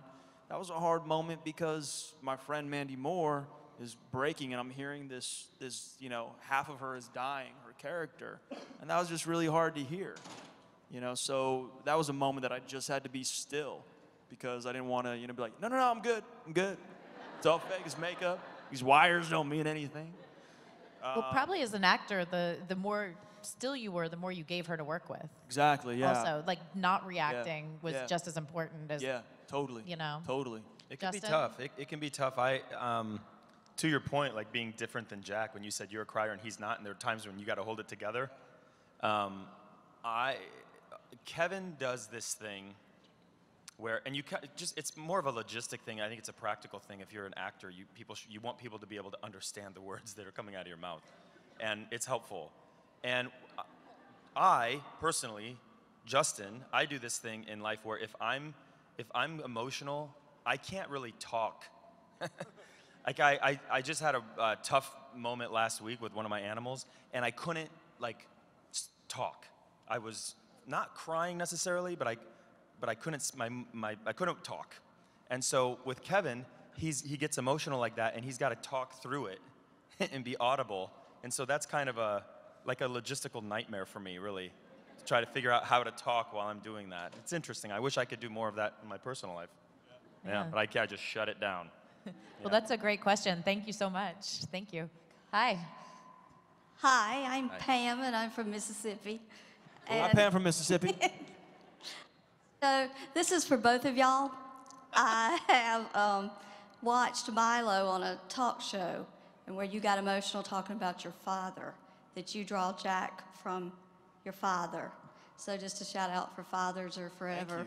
Thank you. Yeah, shout out to fathers, absolutely. And then to Justin, the tears. The moment when you lost Jack's necklace and you were out there crying. That's the moment that I lost it. I was sitting there just bawling, and my kids are looking at me going, "What's wrong, Mom?" You know, because I'm like in tears. So where deep, I mean, you're talking about emotions, but where deep does that come from for you? Where do you go when you think of something that could get you that emotional? Man, that's a great question. Two-part answer. Number one, I don't talk about it because if I talk about it, then it's like therapy, and then it doesn't work anymore. Oh, okay. It's like, well, that doesn't work anymore. I've done that before where I'm like, well, I can't Don't use that tell anymore. them where the secret fortress is. No. Fortress of Solitude, man. Yeah. Right. Superman doesn't want you to know. No. But I will say to you that I do not believe my mind can bend metal. So I use things that may or may not have happened, or if they haven't happened, that if they did happen, they would be absolutely devastating and, you know, put me in a rubber room and put handcuffs on me because I don't know what I'm going to do. So I use things like that. I do not think my mind can bend metal, so that's kind of a safe thing for me to do. But I don't know. Life is tough, right? So we all have our moments, and I think if you go into that, what I always call like in a private moment, and you're honest with yourself, I think it's, gosh, I mean, can you, like, that's all he had. That actually might have been, that episode was a beautiful episode, and, you know, such a showcase and for people to really see what you are capable of as an actor. But that same moment in that episode, I was in tears the whole thing.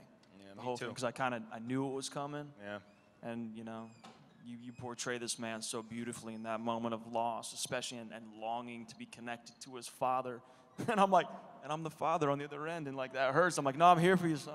Yeah, it hurts. And to me, it was that thing was like it wasn't like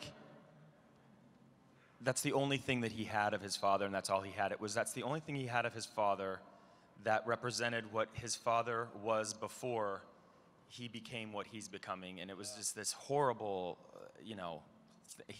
It was the last thing. God, even the moment where, when he gives him the necklace and he says, you know, you were my purpose, Kevin. Yeah. Like that whole thing's, you know. It's well written too. I mean, the show is so well written that it makes our job a lot easier, to be honest. It's very, very, very easy. Yeah, thank you so much. Thank you. Thank you. both. Mississippi. Yeah. Mississippi. She might have gone there. Hi, I am Hi. from the northern suburbs of Chicago. Hi. And in both of your roles, Milo, you as Rocky's son, and Justin, you as Kevin, have gotten a chance to work with Sylvester Stallone. And in both of those roles, his character imparts wisdom to you two. And so I'm wondering if off camera you could share any words of wisdom that Sly gave to you, Milo, and to you, Justin. Sly is one of those great, great artists and men who you just have to shut the hell up and be around, and you will get all your lessons. He is kind, he's giving, he is wickedly funny, and he really cares about the process of filmmaking and what each character is going through. I mean, if you think about Balboa, he wrote this character, he hung on to playing this character, And it has touched so many lives and created so much conversation about the underdog that inspires everyone. But here's this guy who just, as an artist, wanted to tell a simple story. You know, there haven't been direct moments where Sly has said, hey, you know, you should do this or that or the other.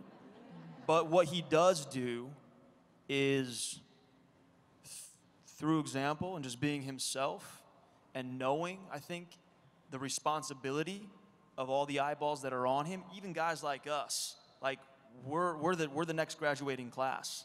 You know, he's the veteran. He's the guy that we looked up to. And to be able to share time with him on set and then off, honestly, I just felt like a sponge. I just wanted to soak up the experience and watch the way that he would work and respect the crew and the cast and demand hard work, but it was in such a way that was inspiring, not only as an artist, but also as a man. Yeah, Sly is one of the greats. He is one of the greats. Yeah, for sure. Yeah, he showed up. You know, it's interesting. He walks into a room and you're like, oh Christ, I'm doing a scene with Rocky, and it's overwhelming. And within 30 seconds, 10 seconds. Yeah, right. You're talking to a guy, and so you realize, like, he's got that job. I don't have that job where I'm showing up on set and someone's gonna work with me and be like, oh God. No, you have that now. He makes you feel very comfortable right away. Right away. Right away. Yeah, it's a big responsibility, but he's a movie star. I mean, the man that is what a movie star is. Yeah. And then at the same time, at the end of the night, it's cold and it's wet and muddy, and we've got to do this scene where, and I never really thought about it, but his character is supposed to be like in the mud. He's laying under a truck. Laying under a truck with fire all around him, like in the mud. Like, is this good? He's just awesome. He's awesome. Yeah. He's down to play. He's great. He's one of the greats. He's great. Yeah. Thank you. And people forget, like you said, writer, director, like actor, full producer. understanding. Yeah. You should see his paintings too. Oh yeah. It's awesome. He's amazing. Sly is an artist, man. He's the epitome of an artist. Yeah. Hi. Hi, my name's Miranda from South Bend, Indiana. Hi, Miranda from South Bend, Indiana. Hi. My God, wait, did that rhyme? Yeah. I'm Miranda from South Bend, Indiana. Yeah.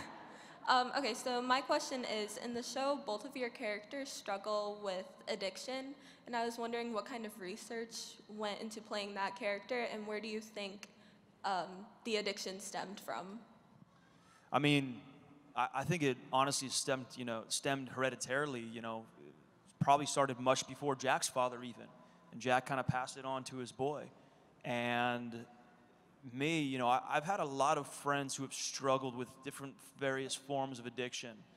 And you understand, much like Justin was saying earlier, it is an everyday, every moment thing. Every day, every moment. Jack never beat alcoholism. Jack is fighting alcoholism every single moment, probably until the night he passed away. So I know what I was trying to do with it was be respectful of the men and women that struggle with that daily, constant, minute-by-minute fight, and paint a real picture of how awful its ripple effect is. We have as people, the choice of decision. Do this, don't do that. And I think sometimes with regards to addiction, that overtakes that right desire to do good. And what I've found, a lot of close friends that have battled this, when they would see the scenes that Justin had played or I would play within the context of addiction, I think they were very grateful that it was told in a way that people, an audience, could understand what it is that they battle every single minute of their lives. Thank you. Yeah. Thank you. Yeah, thank you. Hi. Hi, my name is Trisha. I'm from Willowbrook, Illinois. Well, that didn't rhyme. My question is for Milo. So I really loved you in Heroes and a little show called The Whispers. Oh yeah, you watched that, thanks. I sure did. So I was wondering if you could talk a little bit about your experience on Heroes and The Whispers, and do you think that we can go ahead and just blame Drill for Jack Pearson's crockpot incident? You got, wow, none of you watched that show because none of you have any idea what she's talking about. Okay, Heroes was great. Had a good time. You know, much like Justin was saying, Smallville was, you know, one of those first shows that was kind of bringing popular superhero culture to the masses. I felt like Heroes was one of those early television shows that was taking an X-Men idea and plugging it into mainstream. It was great. We had a good time. We enjoyed it. Yeah, there's, I mean, I don't, you know, without getting like specific, but, you know, we really had a great time on that. And The Whispers, that was a show that just, sadly, nobody watched. There was this bad character. It was an alien. It was actually. That'll happen from time to time. It was very from time good, to time and though. over and over and over again. I mean, how many shows have you been on that people haven't watched? And Thank you for the question. Because I've been on a lot. If I told you more, I mean, there are more people here than there are shows that I've been on that no one watched, but not by many. 10? I don't know, a lot, yeah. Anyhow, there was this alien creature named Drill that was responsible for electricity. God, what a great tie-in. I never thought about that. I just thought, you know, I mean, you know, don't blame it on George, the neighbor. So I was going to bed one night, and I don't know, my mind was just running through. You unplugged every device in your kitchen. And I thought of this question, and I jumped up, ran out of bed, and scared the crap out of my boyfriend in the kitchen because I was so excited about this ridiculous connection that I made. So that's incredible. I'm really glad that you found the humor in it. So basically, what you're saying is your past comes back to kill you. Well, yeah, so just be careful. Drill, he's always out there. Yeah, that's kind of my past. Drill, you know. I just hope, you know, a bunch of like gangsters or, you know, wry humored teenagers don't come back and haunt me. Thank you very much. You got it. You knew who I was talking about. Yeah. Thank you. You know, it's true though, when you mentioned like all the different credits that you guys have on your resume, people kind of see one thing and, oh, you know, but it takes a long time to get to a place where you're part of something really special like This Is Us. You know, it's not an overnight thing. So, congratulations, I guess. Thanks. Thank you. Hi. Hi, I'm Liz. I'm from LaGrange Park, Illinois. So in the show, you know, they use Jack Pearson as a verb. So like you get Jack Pearsoned. Just wondering for both of you, is there a moment in your life, like in real life, that you've been Jack Pearsoned or that you've Jack Pearsoned someone else? I've been Kevin Pearsoned. What? No, But tell me what this is. And then I'm leaving. What is it? No, because he's a successful actor or something, like you get pulled out of line and like kind of like. Oh, yeah. Yeah. Yeah, I've been Kevin Pearsoned. Oh, that's cool. It was nice. It never happens. It was the first time. It was like a month ago. I was waiting in line for a restaurant and someone walked over and said, "Table for two," and I went, "Yes? What about the other 45-minute wait and these like 70,000 people that are in They're front like, of me?" we're Kevin Pearsoning you. Basically. Come on. It's a new term. This is a new one, Kevin Pearsoning. I've never been Jack Pearson. I wouldn't even really know the definition. I mean, Well, like a movie moment, you know? Like the things in your life that happen that are like movie moments. I was pretty cool getting pulled out of a 45-minute yeah, line to go like sit at the I table think right away. that could be a Jack Pearson That's thing. never happened to me before. I don't think it's ever gonna happen again. It was rad. Have you been Jack Pearson? Yeah, a few times. So you want to share? I'm really nervous right now, so I can't think of one off the top of my head. But I'm all about enjoying the little things. So like those moments that happen that it's like, oh my God, yay, everything just worked out so perfectly. That's awesome. Yeah. Yeah, thank you. Thank you so much. Thanks for bringing that up. Thanks. Hi. Hey, I'm Ziggy from Detroit. I wanted to ask Milo, you've been involved with creating some great comics, and a lot of people talk about how This Is Us is paced like a comic book. So I wanted to ask if you could ever see yourself writing superhero comics or anything else in the future, or even being involved with writing This Is Us in other media. First of all, no one wants me to write This Is Us. I don't want me to write This Is Us. We've got amazing writers. We have a team of the most brilliant minds of the written word. Really, we truly, truly do. In terms of comic books, yes, you know, in the past I've been involved with a lot of great writers and had put out some titles, you know, through Top Cow, Image Comics and whatnot, Berserker, Rest. It's been a while since I've been in that world. Although backstage at the other stage we were just on, I saw a guy walking around with a copy of Black Hole. I was like, that is a great book. And he looked at me so confused. I'm like, yes, I read comics. And it was great. But it's also, it's been a moment since I've had time to not read for purposes of work. So I welcome any and all suggestions of comic books that you guys are reading and loving at the moment. Yeah. But not right now, but later. But anytime, really. Tweet at me. Let me know. You can tweet him the comic suggestions. Perfect. Thank you. Thanks, Thank man. you. Hi. Hi, I'm Emily from LaGrange, Illinois. Emma, you've got the most sparkly hat, and I it's sure nice do. to see you. Yeah, you could probably see me from there. I got to pose in a picture with you guys yesterday with my friend as smoke detector and crockpot, so thank you for that. That was fun. That's an Slow uplifting, cooker. uplifting Slow cooker. picture. Slow cooker. It Slow was cooker. wonderful. My question is, now that you guys have done 36 episodes together, you've kind of seen each other's versatility as actors. My question is there a particular actor or coworker on set that you picture in a particular role or would like to see in a particular role? That's a good question. Gosh, I think my cast could do anything. I mean, honestly, I see. Wouldn't it be crazy if all of a sudden there's a This Is Us episode, like some kind of crime anthology? You could do that. Like, you know, there's that show like American Crime, and then it just like, they do like tell different crime stories. How crazy would that be if all of a sudden the ensemble of This Is Us is just telling a different story, like completely different. The Wizard of Oz? Like, that would be the weirdest crossover. Wouldn't that be awesome? Yeah. Yeah. I think honestly, I see every single one of our cast members doing like a superhero. You know? Yeah. That'd be awesome. Yeah. Different superheroes. How about that? There we go. It works. Thank you. A nice hat. Hi. Hi, I'm Tony. I'm a school teacher from Illinois. First of all, thank you for being a school teacher. You're welcome. No, seriously, that's awesome. Like, that is such an amazing job to influence young minds and stick with it, because kids can be difficult or tough or hard to inspire at times, so thank you. Yeah, thank you. I love my job. I just wanted to ask this question. You guys probably don't have data or statistics, but do you get feedback from your fans about how the show has influenced adoption? Yes.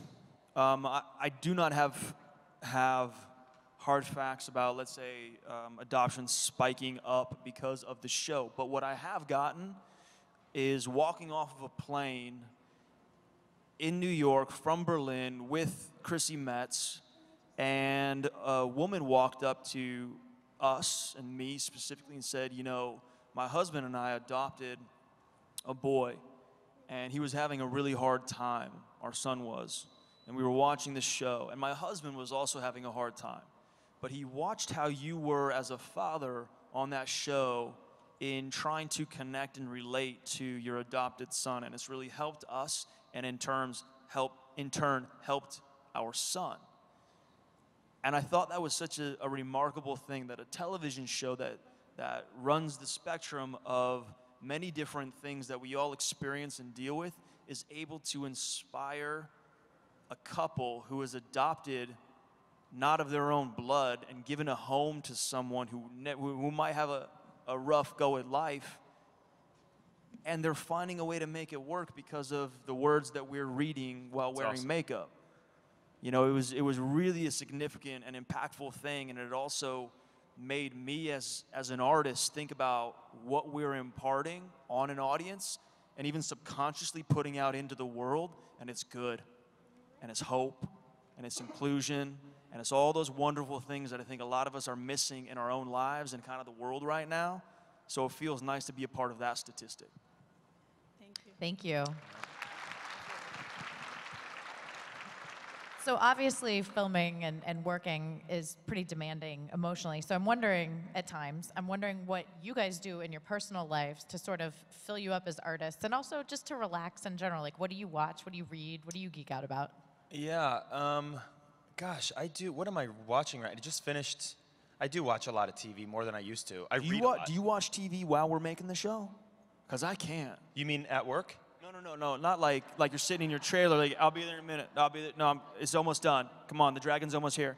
No. You mean, I have the news on or nothing on or music or I'm something. just saying, like, when you get, like, the course of the 7 months it takes us to film an episode, are you watching, like, keeping up with other series? No. Like, I can't. No. I do, but I do, like, right now I will. Like, I just watched that series, 7 Seconds. Oh, yeah. That was pretty good. I was watching The Marvelous Miss Maisel. Great. That's good. That awesome? Yeah. Yeah. So I'll do stuff like that. I caught up on Game of Thrones. I did all that. Yeah. I read a lot. And believe it or not, I mean, the show is it is emotional and you know, it does take you places that are, you know, that you probably aren't comfortable going to all the time or you don't want to live in all the time. But honestly, we're laughing all the time on that set. And I think that's what allows us to sort of go there for those moments is we're constantly laughing. It's a happy group. It's such a happy, well, we love our jobs. We're happy to be there. But also it's just, these people are hilarious. It's like, you know, and then one minute you'll be laughing and then like literally 3 minutes later you're crying with somebody. It's kind of, we probably look like crazy people. That's how Mandy Moore would describe you guys. Crazy people? Because the funny part is, like, there's the present day version of the show, and that's like you and Sterling and Chrissy and Sully and John Huertas and, you know, Susan, and Mandy would talk about how everything's very light and fun and exciting, and poor Mandy is like, you know, I lost my husband, I lost a baby, like all these things. Yeah. And she would always talk about, she's like, man, it's so happy over there. And like on our show, it's like more heart and the kids and all this. And yeah, we're partying. You guys totally are. But she'll talk about how you'll be laughing, ha ha, and jump right into. But there's a real trust amongst you guys to be able to do that, I imagine. Yeah. And a real camaraderie. And I think sure. that's one of the things that is very clear to the audience and makes it so watchable. Hi. Hi, Justin and Milo. I'm Stephanie, and this is Bella from Chicago. How are you? Hi. Fine, thank you. I had a really deep, emotional question, but my daughter loves you guys, so I'm going to let her ask her question. How is your relationship with Kate in real life? Oh, good question. Milo. Yeah, no, she's... For Milo. Oh, for Milo.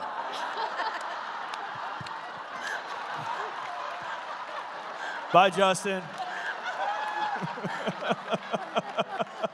But you want to hear Yeah, from but Justin come back. too, right? Yeah, we do want to know Justin and Milo. Yeah, oh, thank you, sweetheart.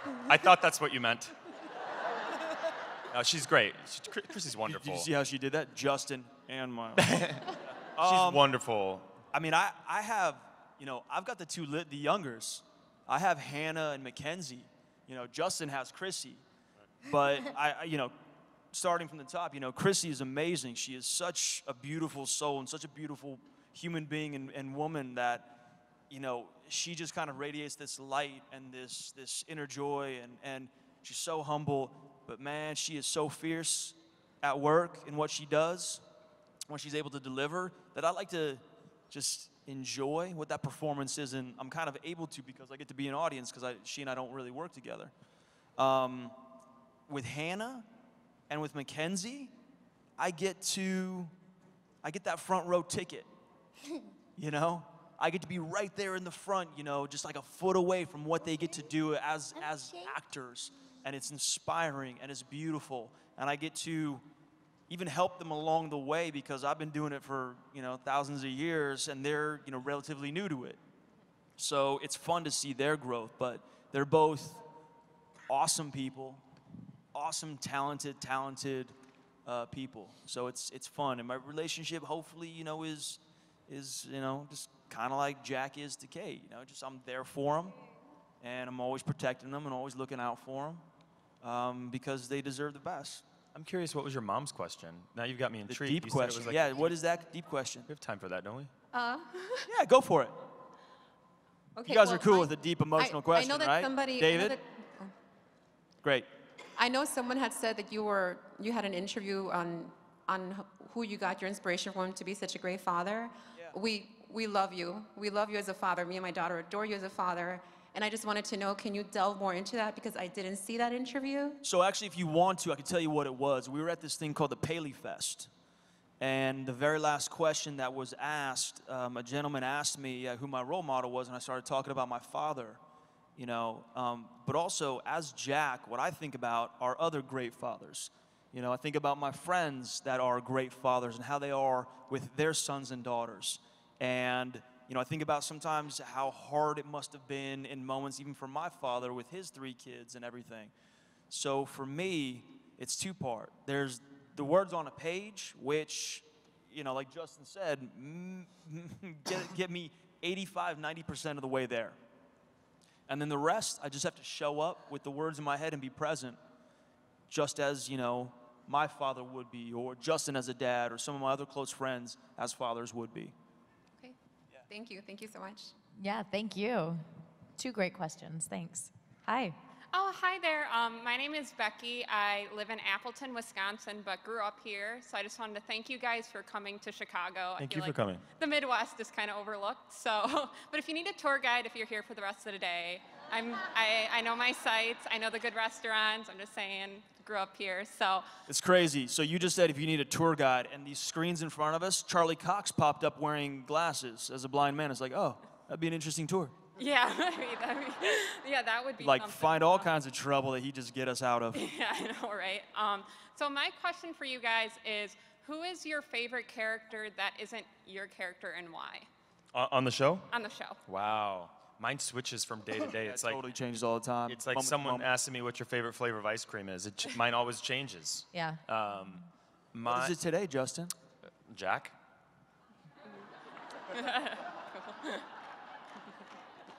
Mine's Kevin.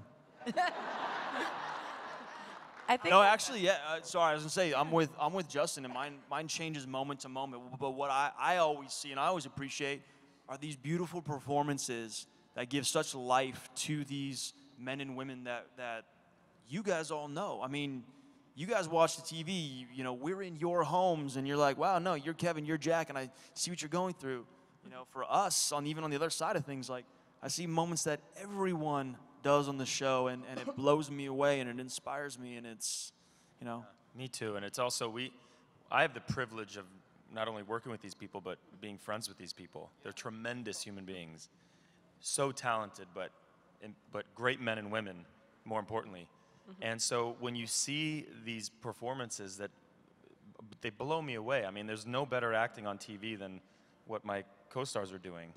And so I'm just proud of them because I love them as people and they're friends of mine, and I'm just so damn proud of you guys when I see stuff like that. It's really it's fantastic. The same.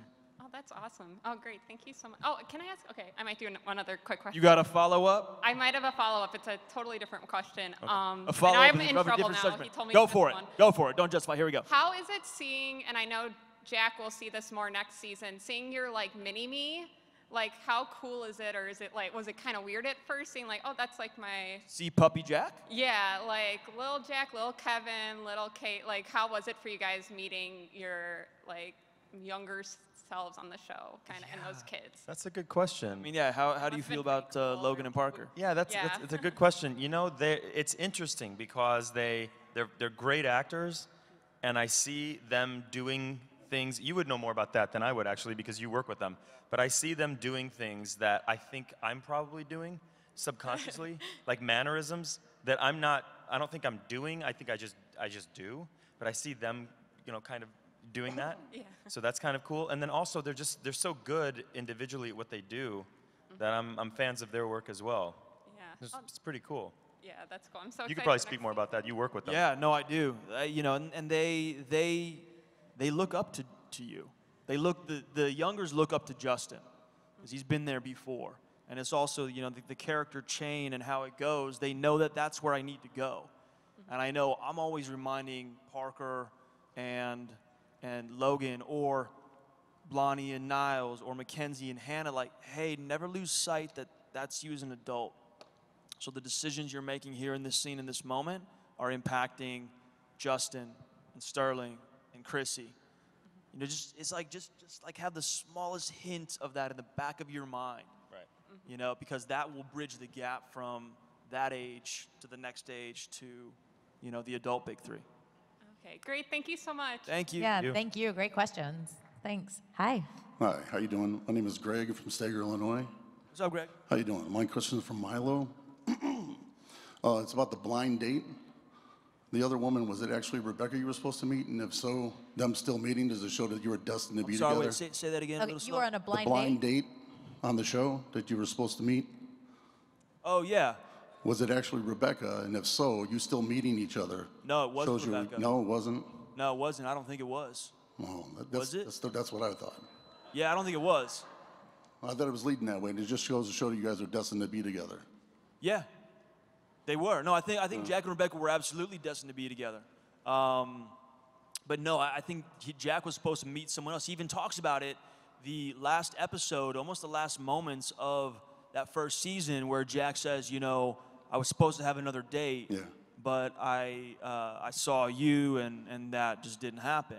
And also, you know that Rebecca was set up with a different guy. That's why I thought maybe Yeah. you two were supposed to meet each other. Yeah, I don't know. I think that might have been the idea, was that, but it was never specific, concrete, if Right. it was supposed to be Jack and Rebecca. But I think it was always Jack and Rebecca. Even Miguel says it. It's always Jack and Rebecca. Right. Thank you. Yeah, Thank you, Greg. Hi. Hey, I'm Jeremy. What's up, Jeremy? This is for Ryan. So my friend, she's sitting somewhere over there, asked me to come up here because she has a huge crush on you, and she wanted me to ask you to take your shirt off. Well, Hey, Jeremy. that's not going to happen right now. Where's Ryan? Ryan's not here. Sorry, Jeremy. Did you have another question? I was going to say this, man. This is Yeah, gonna he's be about good. to go Jack Pearson. This is going to be good. I All right. respect and appreciate your bravery. No, I really do. Yeah. That's actually an awesome thing to get up for a friend and say, hey, my friend loves you. Can you take your shirt off? But at the same time, I really want you to think about what you're saying. She literally At this kicked me out of moment, my seat. in our world, we as men need to represent good. So I love that you're standing up for your friend, but also maybe not the best thing to ask. She literally kicked me out of my seat. Yeah, but you could probably say maybe your friend Ryan. Where's Ryan? Raise your hand. Actually, don't raise your hand. Shout. Oh, there's several Ryans in here. I was going to say, you could have said, I would like to introduce you to my friend Ryan because she didn't get a chance to. Would I be able to do that? Think about the things that you're asking for in life. That was great what you're asking, man, but maybe a different way of asking, okay? Okay. Yeah, thank you. Thank you, Milo. Let's go over here. Hi. Hi, I'm Teresa. I'm from a little bit north of Chicago, closer to Wisconsin. How far a little bit? I'm about 10 minutes from the Wisconsin border, so a lot of it. It's been a long weekend. Thanks for hanging out with us.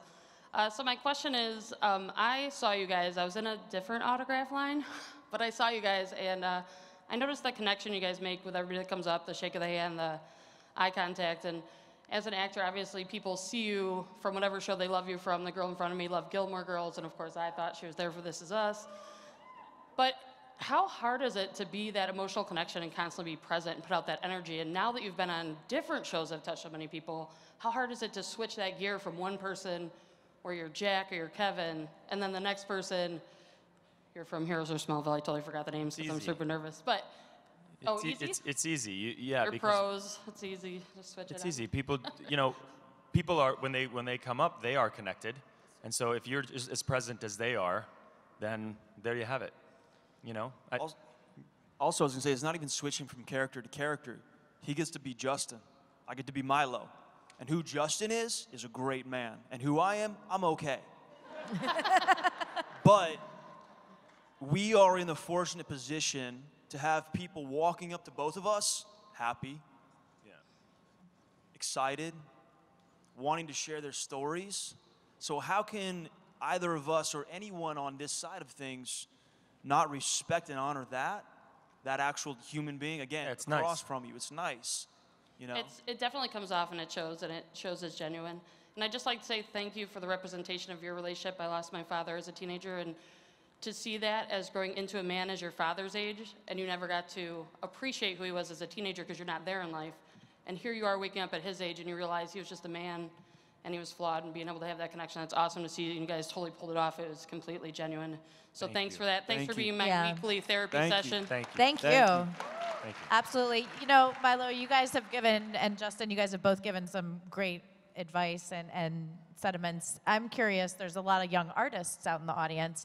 What would your advice be to them if they would like to get into the acting business? Be yourself. You are what represents, I didn't say that right. Who you are is the most special thing ever. Truly, that's what it is. We can put on all these characters, and I know myself, I'm very much a character actor, but I've walked into readings and auditions and whatnot where I feel like I need to put something on to the character that I'm playing.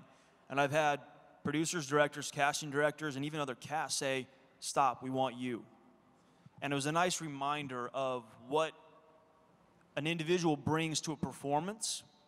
If they bring themselves to the performance, they show up, then it's going to be the most honest depiction of whoever they're playing. So I would always encourage artists, actors, actresses, anything, be yourself. Honestly, be yourself, because what you bring is going to be different than anybody else when you are yourself. It's a tough thing to do, and also, you know, persevere and keep going. That's also a tough thing to do. And I think, you know, one of the things to remember is that to have success in this business is to 90% of the time fail. That's success. Get kicked in the teeth constantly. Yeah, but just keep going, because no one knows what they're talking about. That's what I would say. Be yourself, be honest. That is great advice. I can't thank you enough for sitting here with us this hour. This has been amazing. Have you guys had fun? Thanks, you guys. Thank you for Thank coming you out. guys so much. Please, Much one more appreciated. big Thank round you. of applause Thank you for very Justin much. and Milo. Thank you very much, guys. Appreciate you.